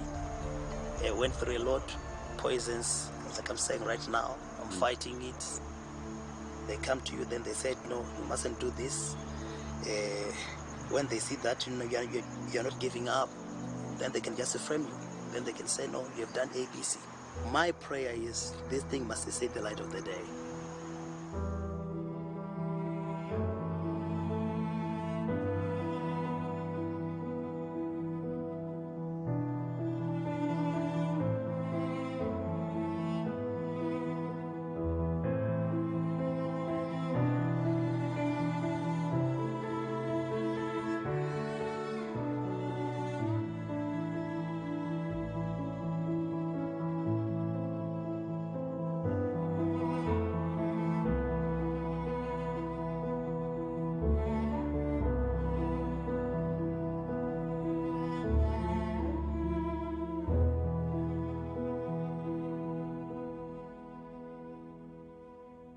Innovators in any one sector often think that theirs is the only one being curtailed. That's not our conclusion. Dr. Young, whose non-pharmaceutical healing treatments were simple and effective, has also been imprisoned. This is the spot where I was arrested. So I had 13 counts of fraud, 12 counts of practicing medicine without a license, and 1 count of conspiracy. I was found guilty on 2 charges of practicing medicine without a license. So out of those 320 clients, I was found guilty on practicing medicine. The one was changing an IV, and the other one was removing an IV bag. So that's what I'm guilty of. The sentence was the most extreme. It was 3.7 years. On our way to see Dr. Young, we randomly stopped at a coffee shop where we met a woman who had worked with him at his ranch. In my first week there, I delivered a plate of food to a resident in one of the trailers, and I remember seeing he had a tumor on the back of his head. After about a month or two, he had checked out. He was ready to go home, and there was nothing but a smooth piece of gauze there, like it had just melted away. I remember just looking through the news one morning and seeing an article about a doctor from Valley Center who had been arrested or who was on trial, and when I clicked on it, I couldn't believe who it was. It just seemed, it makes me feel a bit emotional actually. It seemed very wrong for somebody who just wanted to heal and help people to be put through that.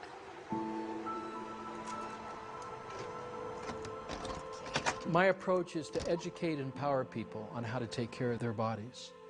It's a self-care program. That we can have a debate is important. That we can talk about this openly without being threatened on either side. When we first heard about Dr. Young, I looked him up on the internet, and it made him look like such a quack. I called my friend who had initially turned me on to him to say, "What's up with this guy?" And he said, "Look, I traveled with him for a year and watched a lot of people, including my mother, heal from stage 4 metastasized cancer. You have to check him out." It's totally humbling to see how impactful it is when slander is used to marginalize these breakthroughs. Even I fell into it, and I've been slandered myself. So why and by whom are these innovations being suppressed? Is this just random bullying and corruption? According to our research, transformative breakthroughs in every sector are being systematically stifled in order to centralize authority. In our previous Thrive film, we detailed our conclusion that this suppression is the result of a well-organized agenda that is carried out through systems put in place at the highest levels of banking, government, medicine, food, energy, and information. Our investigations confirm that those seeking world domination, sometimes referred to as the globalist cabal, have the goal to suppress innovations in order to manipulate what we have, what we know, and what we do. Their agenda is not a thriving world for everyone, but global control by an elite few.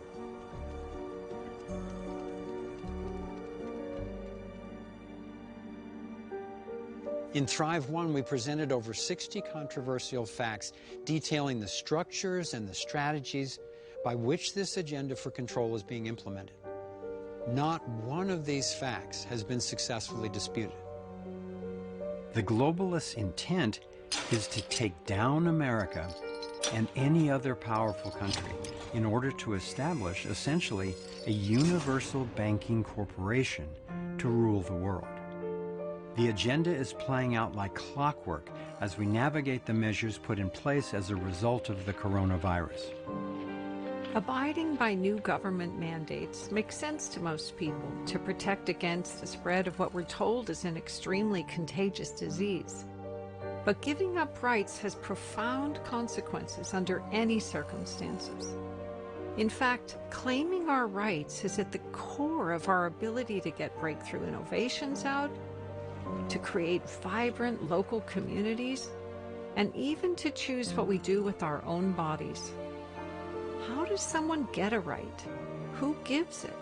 Who takes it away? The question of rights really revolves around the issue of authority. Authority means the right to rule, not just the ability to control somebody, but the right to forcibly dominate other people. So how does somebody get this legal authority, this right?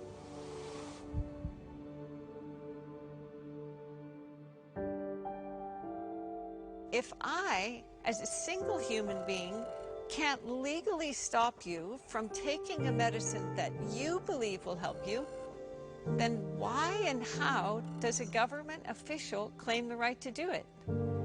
There's both a rational and a moral incoherence here. If I don't have the moral right to do a certain thing, and my neighbor doesn't have the right to do it either, how could we possibly have given somebody else, government or anybody else, the right to do it?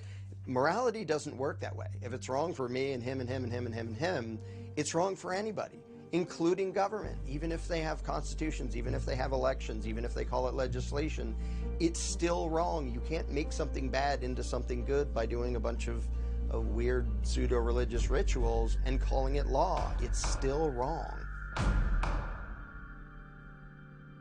The majority of people who enable authoritarian injustice are not trying to be bad, but they've been taught to believe that obedience is a virtue, that paying your taxes is a good thing, that obeying the law is a good thing. And so you get a bunch of well-intentioned, decent people accidentally enabling evil because ruling classes don't pay for themselves. They don't fund themselves.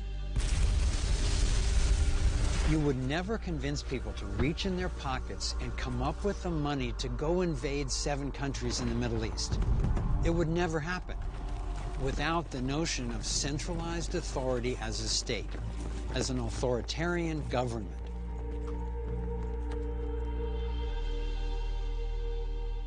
We've got clean ways to access energy, natural ways to prevent and heal illness, and tools to accelerate our expanding consciousness. And yet I believe unraveling this belief in authority holds the most important key to our survival. The government and the state is particularly challenging because it takes away the interpersonal nature of violence, which is one of the things that limits violence. So it's the outsourcing of violence which tends to make it escalate. Some people have the idea that if something is legal, it's moral. All of the persecution of the Jews in Nazi Germany were legal, but I think few people would say that it was moral. That's what government does. It tries to make immoral moral by giving it the blessing of legality.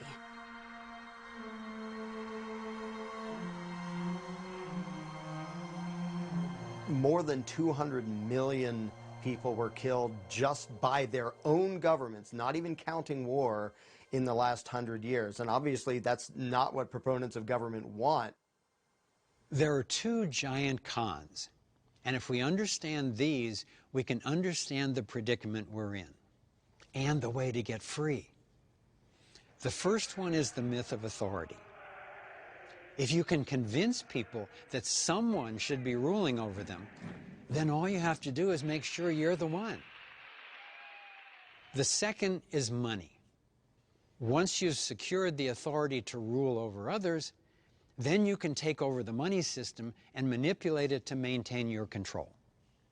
With a monopoly on force, which governments have, and the ability to tax and to print money, a small group can potentially take over everything and everyone. Despite their rhetoric, governments always look to expand their power and increase their control until people revolt. And when a revolution brings a new regime into power, it's not long until that regime begins to expand that power until the cycle just repeats all over again. Replace, expand, revolt, repeat. Across the globe, people are frustrated and protesting. And they're frustrated with protesting. From Occupy, Yellow Vests, and Hong Kong to Venezuela, Brazil, China, Brexit, the United States, and countless others. What is the resolution that's missing?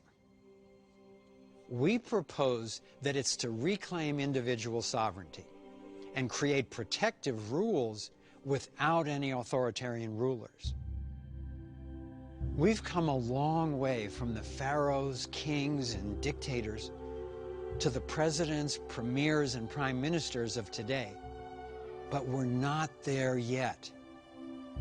Democracy, even if it were honest, is still majority or mob rule. You still have up to 49% dissatisfied. The one thing we haven't tried is true equality of opportunity, based on non-aggression, with everyone accountable for their actions and no one authorized to rule over anyone else. The idea of our being accountable to moral rules instead of rulers has been brewing for a long time. Epicurus called it natural justice.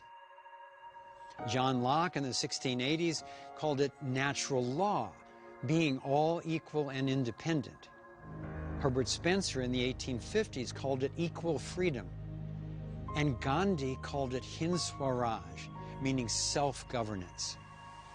It's most commonly now referred to as the non-aggression principle, a simple rule where no one gets to initiate force against anyone else against their will, except in true self-defense.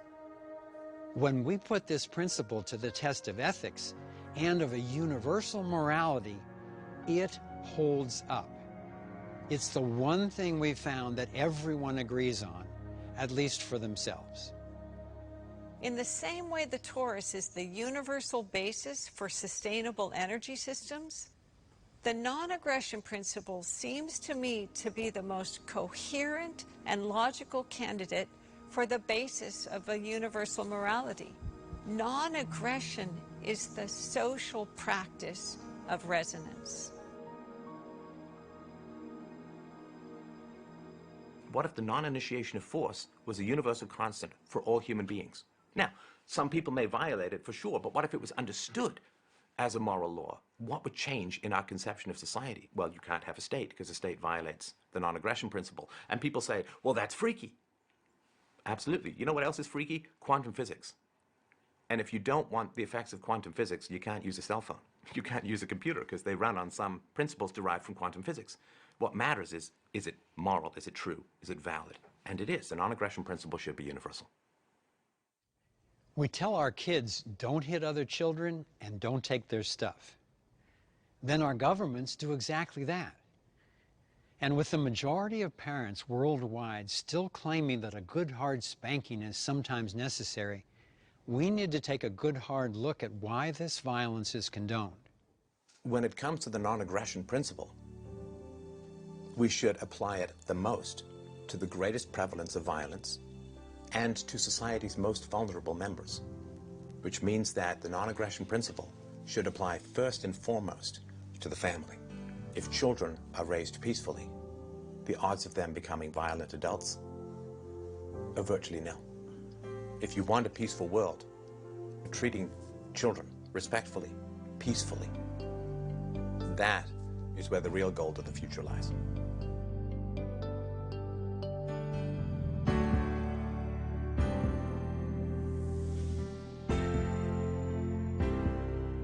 The supposed legitimacy of some people having rights that we don't all have is so pervasive, so unquestioned, so woven into the fabric of our lives that to unpack it, let alone transform it, really requires shaking things up.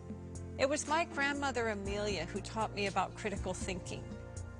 She said, you have to be able to try on an idea like you try on an outfit in the store. You don't have to buy it. You can even take it home and then later return it.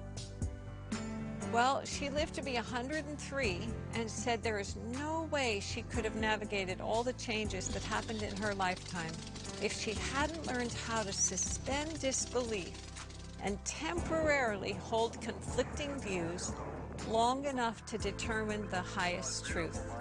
So I've done that with the issue of unequal rights, the basis of authority.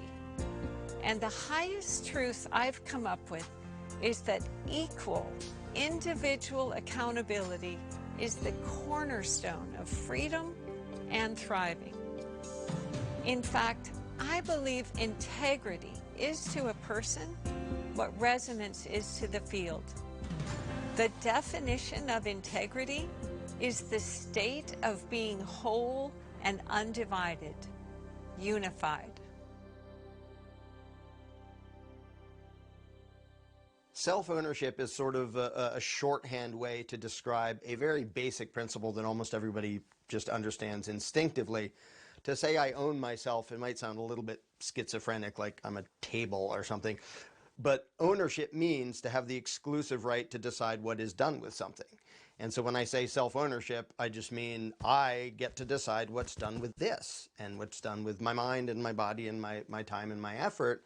And the same is true of every other individual. So most people instinctively grasp the concept of consent. And we all know that, but we're taught that there's an exception when it comes to the law and authority and government. This is especially clear with measures imposed to track and address COVID-19, including increased funding for the rollout of 5G that empowers the Internet of Things to turn what we think of as appliances into tracking devices in our homes and schools. There are known adverse health effects, especially to children, of 5G, yet over 20,000 satellites are now set to blanket the globe, pulsing electromagnetic radiation from the ionosphere. The new 5G technology will also have millions of ground antennae, immersing people in a toxic sea of microwaves. If there's no voluntary choice, there's no self-ownership, no freedom. I'm not so sure that the reason for rolling out 5G is connected to profit per se, but when you talk in terms of dragnet surveillance and being able to dial into the frequency of an individual and to be able to target them in their own home and see them through steel and concrete from satellite 24 hours a day, we've taken electronic totalitarianism to its absolute acme point. Remember, Xenic technology has the potential to get us fast data transfer speed without these negative effects. A sovereign individual believes we own our own thoughts, our bodies, and the fruits of our labor. Being sovereign doesn't deny our social nature or our essential need and desire to care for one another. On the contrary, sovereignty is the foundation for all people having equal rights and equal opportunity. The drive towards centralizing authority over our lives shows up in every sector. In Thrive 1, we created a checklist of what the globalists would need to control to achieve their goal of complete domination. Let's check in on the status of that. With energy, we showed that this elite cartel already controlled oil, gas, coal, and nuclear, and were suppressing new energy because it would undermine their consolidation of power. We came to see that in each sector, there's an escape route from the matrix, a release valve for humanity. And it's always characterized by strengthening individual sovereignty, decentralizing power, and harmoniously aligning with the principles of the field.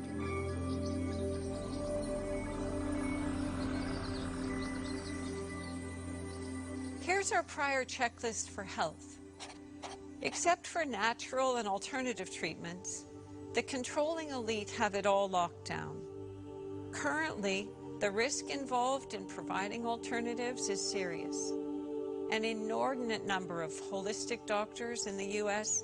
have died mysteriously in the last several years, many of whom were working on natural cancer treatments or exposing the link between vaccines and brain damage.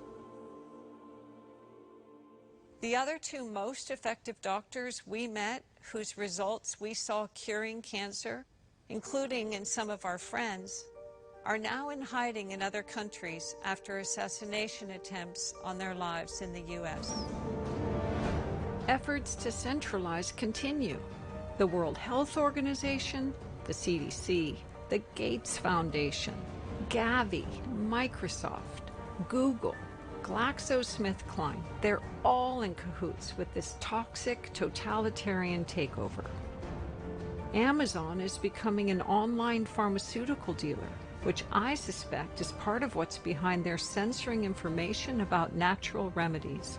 Monsanto's now operating under the auspices of Bayer, so environmental toxins that make you sick and the companies who sell you drugs to manage the symptoms are all in one big funnel, which is why they're intimidating and eliminating those who would bring non-pharmaceutical natural healing.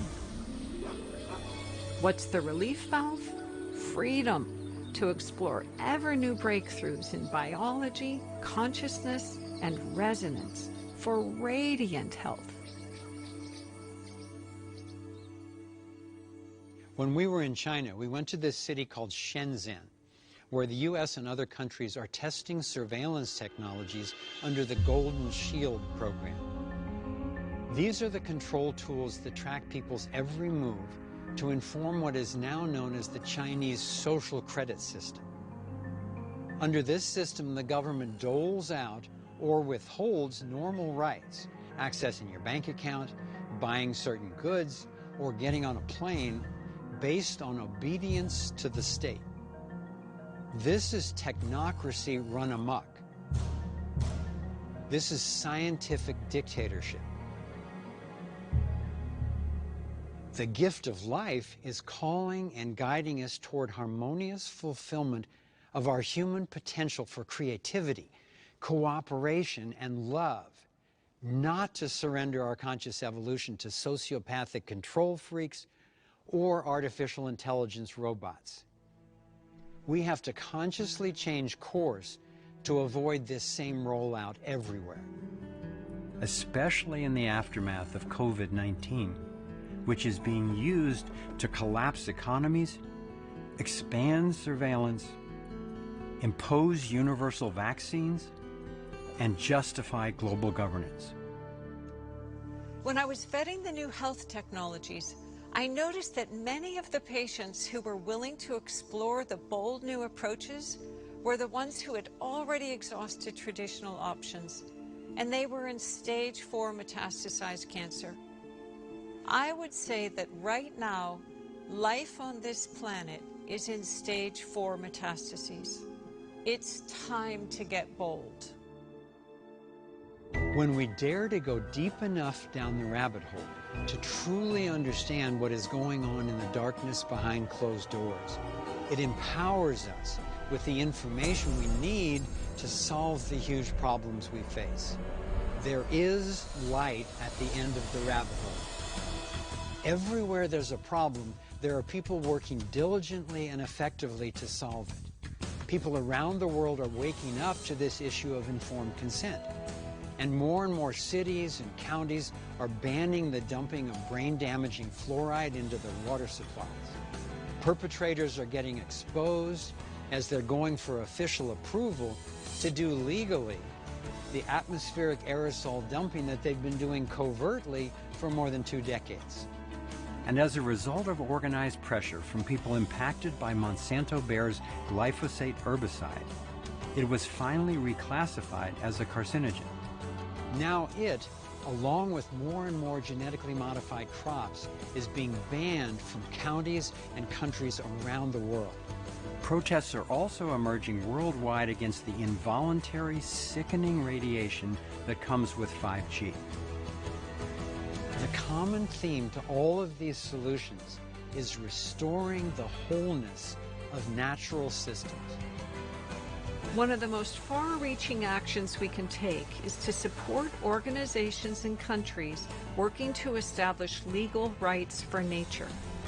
It would significantly help limit pollution and restore ecosystems. Of course, we all need to access resources from our environment to survive, but we can prevent the destruction of ecosystems in the process. And we need to. All life matters. Centralized money is pretty much the linchpin of the entire domination agenda. Primary perpetrators tend to be in the financial industry because it's the money that gives them the ability to control politicians, who control the military, for control people. They've almost completed their plan to have the entire world funneled through one debt-based fiat currency system.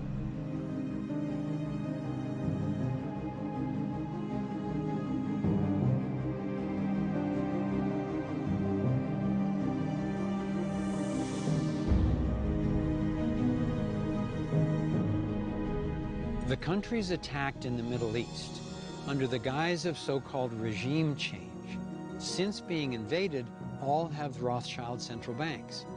When General Wesley Clark returned to the Pentagon in 2002, after his retirement, he had a shocking experience.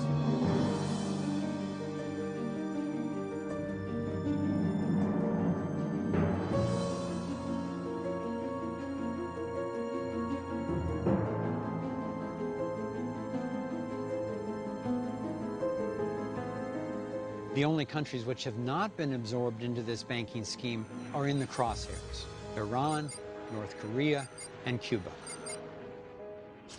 Having money backed by something real, known as asset-backed currency, prevents the global cabal from controlling people through money they can just make up out of nothing, the basis of what's known as fiat currency. Countries all over the world are increasing their use of gold-backed money to help prevent this takeover. While their goal may not be equal rights for all, they are at least after a multipolar world, unlike the globalists who want to rule it all. Brazil, Russia, India, China, and South Africa have created an alliance that represents a bloc close to the size of NATO and nearly half of gross domestic production across the planet. They're doing multi-billion-dollar deals, especially for oil, that are being settled in gold and gold-backed yuan, the currency of China. At their invitation, Kimberly and I met with various leaders of the Asian Dragon Alliance, an ancient confederation of royal families from China, Japan, Indonesia, the Philippines, and Vietnam. This alliance is spearheading a return to asset-backed currencies worldwide. They've been mining and collecting off-record gold troves for centuries.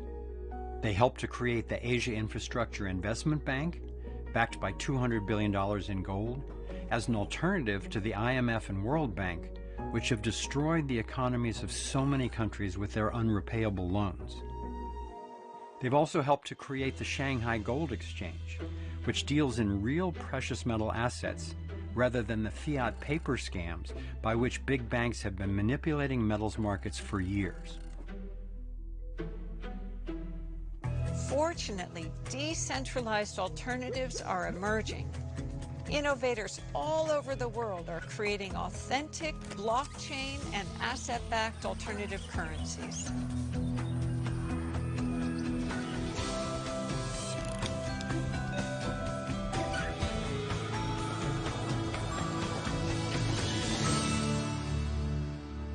Constricting information through one centralized source is the antithesis of how the field works and how sustainable systems really work. Our education, media, and even our scientific inquiry are funneled through the same centralized control grid. Just as alternative technologies are being kept from us, so are alternative perspectives. One curriculum taught, one scientific worldview accepted. Left and right media are essentially owned and sponsored by the same handful of companies, and censorship is ramping up daily. What's being censored? The people and content that would empower us as individuals with information and tools that support our freedom. The ultimate empowering of individuals happens with information. The unified field itself is essentially an information transfer system at every scale.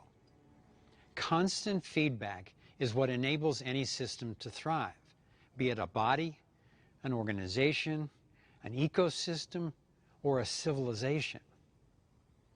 The battles of everyday people have so far kept the internet open and free enough that countless truth media sources are becoming available that are beyond partisan politics in their authentic search for facts, evidence, and common sense. The following of many of them is rivaling and surpassing that of so-called mainstream news. As effective as the consolidation has been, there are many areas where the agenda is being revealed and people are refusing to tolerate it. So far, we've been effective against governments and corporations who try to get RFID chips into our bodies, by which they could further track and control us. There are growing movements to expose pedophilia rings and stop child sex trafficking in Canada, the Netherlands, Australia, Belgium, the UK, the US, and elsewhere. In addition to the horrific abuse of innocent children, these networks are used by the cabal to get photos of influential people engaged in sex with minors, which they use as blackmail to keep the control agenda in place. Also on the progress list, even before the closing of schools in the 2020 pandemic, there were already increasing educational options to replace the mandatory indoctrination of traditional government schools. And through the hard work and tenacity of independent journalists and truth seekers, marginalized topics are now beginning to go mainstream. Even the New York Times, CNN, and the Vatican have all finally confirmed that yes, there are videos and other official sightings of UFOs, and that whoever is making these ships has capabilities way beyond anything in the known military fleet. There's a whole fleet of them. Look on the ASA. My gosh. They're all going against the wind. The wind's 120 knots to the west. Look at that thing, dude. This was extremely abrupt, like a ping pong ball bouncing off a wall. The ability to hover over the water and then start a vertical climb from basically zero up towards about 12,000 feet and then accelerate in less than 2 seconds and disappear is something I had never seen in my life. While we are making progress on many fronts, the reality of our global interconnectedness is very different from a global government. A global government would need to get all of us to financially support it. Fear of a global pandemic can increase people's willingness to buy into this global authority. Anyone concerned about the risks of forfeiting rights is shamed for not caring about the health of their fellow citizens. Just like anyone questioning the science behind the failing global warming models or mentioning the obvious role of the sun is condemned for not caring about the environment. As we laid out in Thrive 1, the globalist end goal is to centralize law, money, and police enforcement into one totalitarian command structure, with energy as its control currency. This centralization goes by many names: Agenda 21, 2030, Global Governance, the New World Order, all under the guise of the Rothschild-Rockefeller-created United Nations.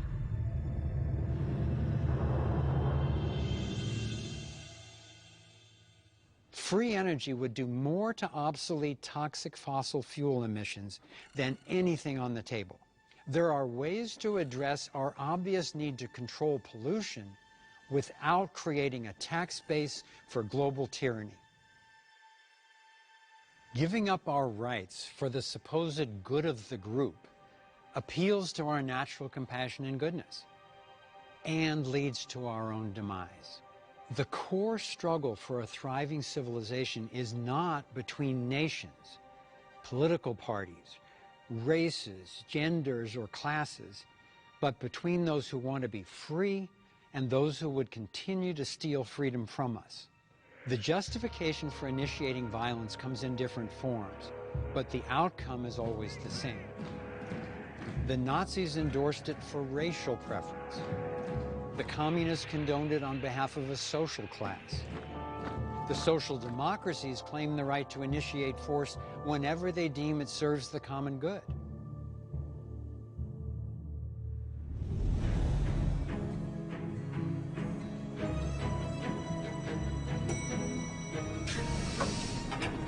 By giving up our authority, and allowing ourselves to be controlled by unethical policies instead of rational moral principles, we find ourselves in a situation where energy's controlled, health options are inadequate, media is censored, money's centralized, education's limited, and now our ability to control our own businesses, our property, and ourselves is at stake. The definition of socialism is government taking over the means of production. That means all products and services, transportation, education, manufacturing, food, agriculture, media, energy, money, healthcare, and more. In recent times, it's democratic socialism that's touted as the system by which most people will be cared for and prosper. But systems based on unequal rights will never meet the needs of most people in the long run. It doesn't work that way. Millions of people throughout the United States and all over the world rely on government for their basic needs. The point isn't to abandon these people. It's to develop strategies for transition to a free world that empowers them. Instead of additional taxes, which social democracy relies on, why don't we require that our tax money be redirected away from wars of aggression to provide goods and services to those who genuinely need them, along with training that could empower those who can to become independent? More than 100 million people were starved, tortured, and killed under the socialist regimes of Hitler's Germany, Stalin's Russia, Mao's China, Pol Pot's Cambodia, Kim Jong-un's North Korea, Chavez's Venezuela. This isn't what social democrats want, but as Chairman Mao said, relinquishing our self-rule and freedom to innovate into the hands of government is the stepping stone to communism, where instead of just controlling everything, the government also owns it. Pro-socialists of any age either don't know about this or they somehow believe this time it will be different. Promising to provide free health care and services for those in need with money from wealthy people is how all the socialist regimes started. History proves this. Clearly, there are a ton of people in need on our planet. Empowering them with long-term, self-sustaining solutions, that's our real challenge. It's not a problem of just lacking enlightened leadership. The fundamental violation at the basis of socialism is a fatal systemic, moral, and economic flaw. The solutions to virtually all our problems come through alignment with the flow of the energy in the field. Centralization of power and restriction of information are the exact opposites of what works. After 2 decades of research into these questions, I'm confident that all of the challenges we face are way better served by independent providers in a true free market than by a small group with a monopoly on force and money. This is the essence of voluntarism, a principle for organizing that finally transcends the political polarization. The struggle for power over others that threatens our very existence. As Martin Luther King Jr. said, the arc of the moral universe is long, but it bends toward justice. Imagine a future civilization with protective rules, yet without rulers. With no authoritarian rule of government, imagine what goes away. Imagine it.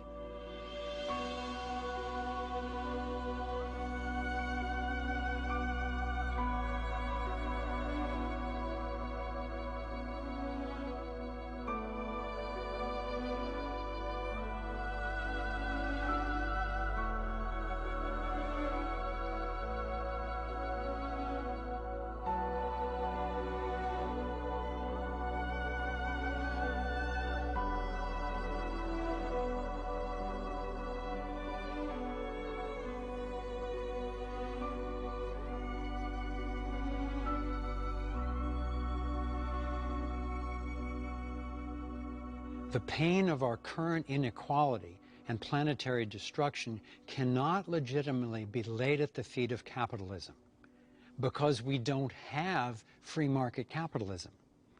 We have state intervention, centrally controlled, subsidy-ridden, bailout-backed, military-enforced, banker-skewed, legalized corruption, crony corporatism. To call what we have capitalism is an insult to honest workers, managers, entrepreneurs, and investors, whether it's Steve Jobs, Oprah Winfrey, or your children at their lemonade stand. It is as arrogant, unjust, and dangerous to try to centrally manage an economy as it is to try to geoengineer the weather. A decentralized, unsubsidized economy is a natural phenomenon. People fulfill each other's needs through billions of daily voluntary exchanges. Just moving in this direction of mutual benefit and natural pricing has improved more people's standard of living than anything in history. So who do you think should rule? One person? A small group? A majority? Or should we each rule ourselves as long as we don't violate anyone else? Virtually everyone I've talked with says the latter. Understanding the myth of authority doesn't mean we can snap our fingers and just hope destructive corporations will stop plundering the planet on their own accord. Until we have true, enforceable personal accountability, some of these corporations need to be constrained, and at this stage, it's government regulations we necessarily rely on to constrain them, even though it's government protection that gives them the power to do the damage in the first place. Another strategic step we can take to help empower individuals is to overturn what's called corporate personhood. In 2010, the U.S. Supreme Court ruled in the Citizens United case that corporations can have the same rights as an individual human. They can donate any amount of money to political campaigns based on the premise that money equals free speech. As a result, politicians often spend up to 70% of their time going after corporate campaign dollars and then doing whatever it takes to be accountable to the donors. Not to us and not to our planet. Whoa! What if we don't tolerate this?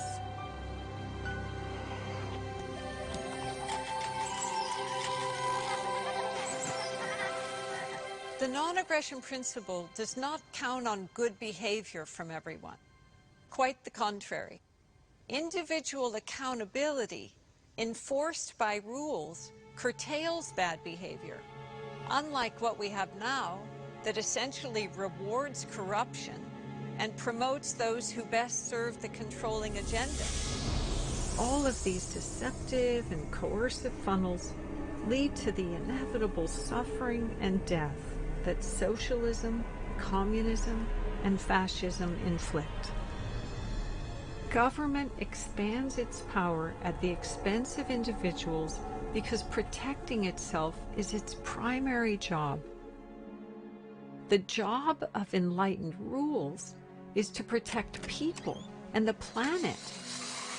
The transition toward a condition of true freedom, and ultimately a rules but no rulers, stateless society, is happening naturally and as fast as it is allowed.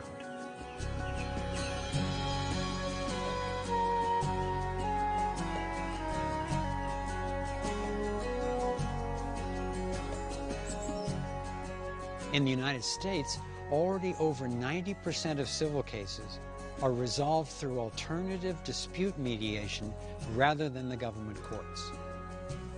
I was astounded and encouraged to learn that there are already more independent peacekeepers in malls, corporations, hotels, schools, and communities than there are government police.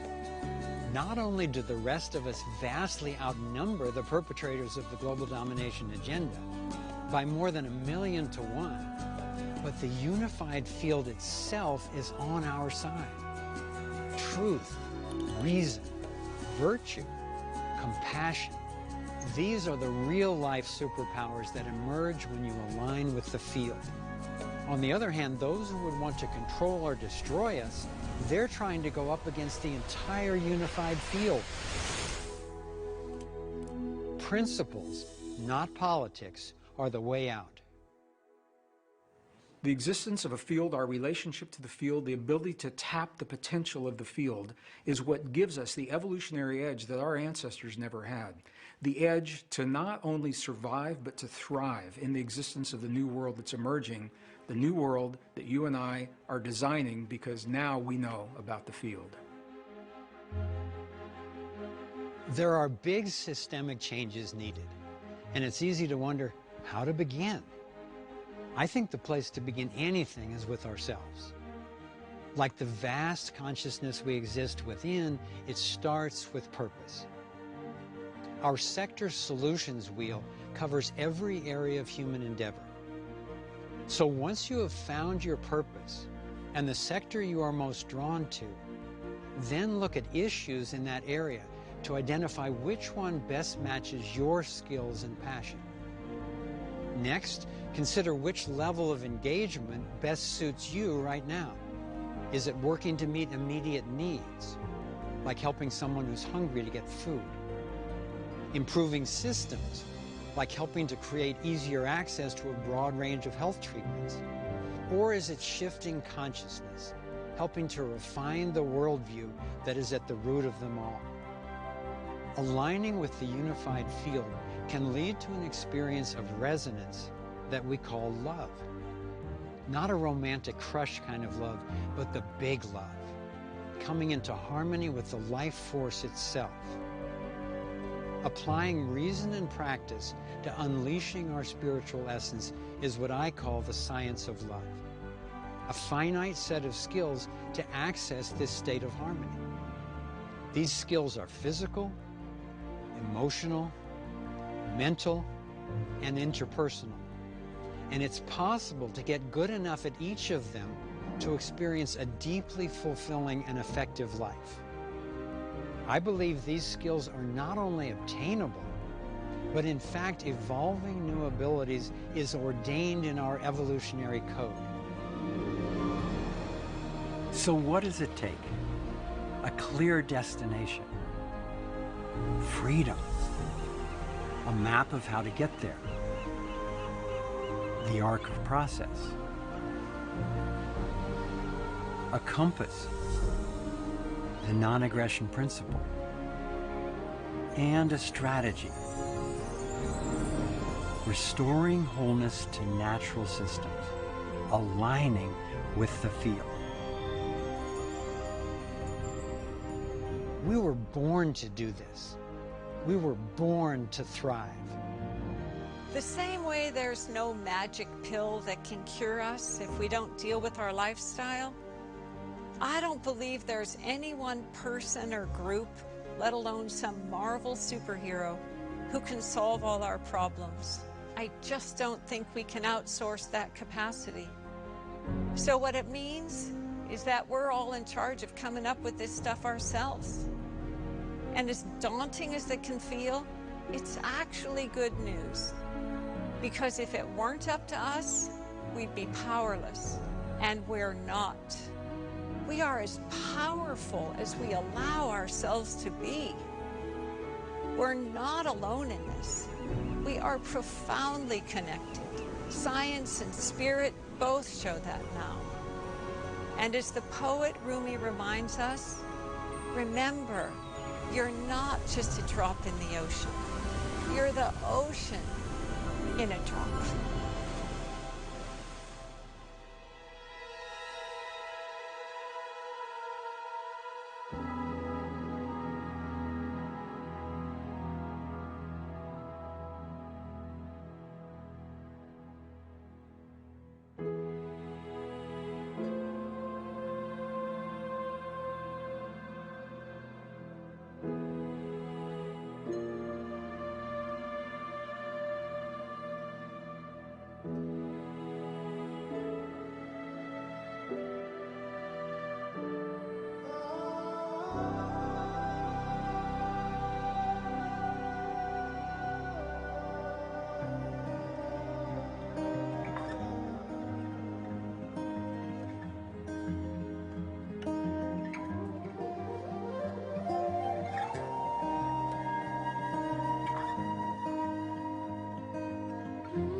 cycles repeating, the earth is speaking, saying time has come to wake up from this nightmare of lives. So many shattered lives, reaching out, crying, crying out for freedom, crying out for love, carried by a current till we stand side by side on the brink of a brand new dawn. We come together while the waters rise, and there's a stirring deep inside, deep inside. We come together to stand up for our lives. What on earth does it take to thrive? While we've been sleeping, our hearts were beating so much closer than we ever knew. Beneath the noise, there's an inner voice whispering clear and true.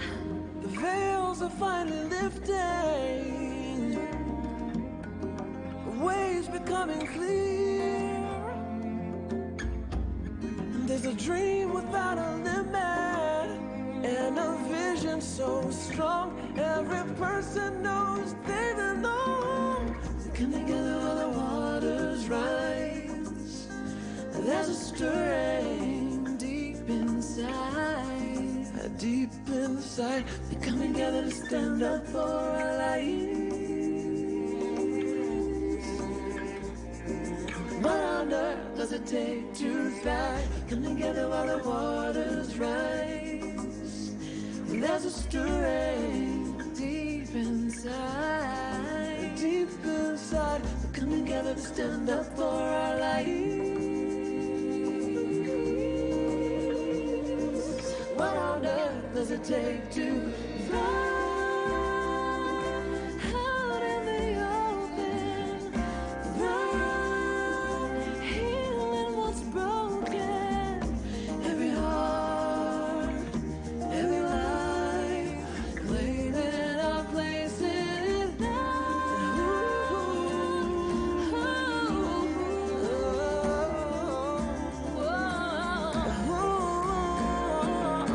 Come together while the waters rise. There's a stirring deep inside, deep inside. We come together to stand up for our lives. We all have what it takes to thrive. Come together while the waters rise. There's a stirring deep inside. Come together to stand up for our lives. We all have what it takes to thrive. We come together while the waters rise.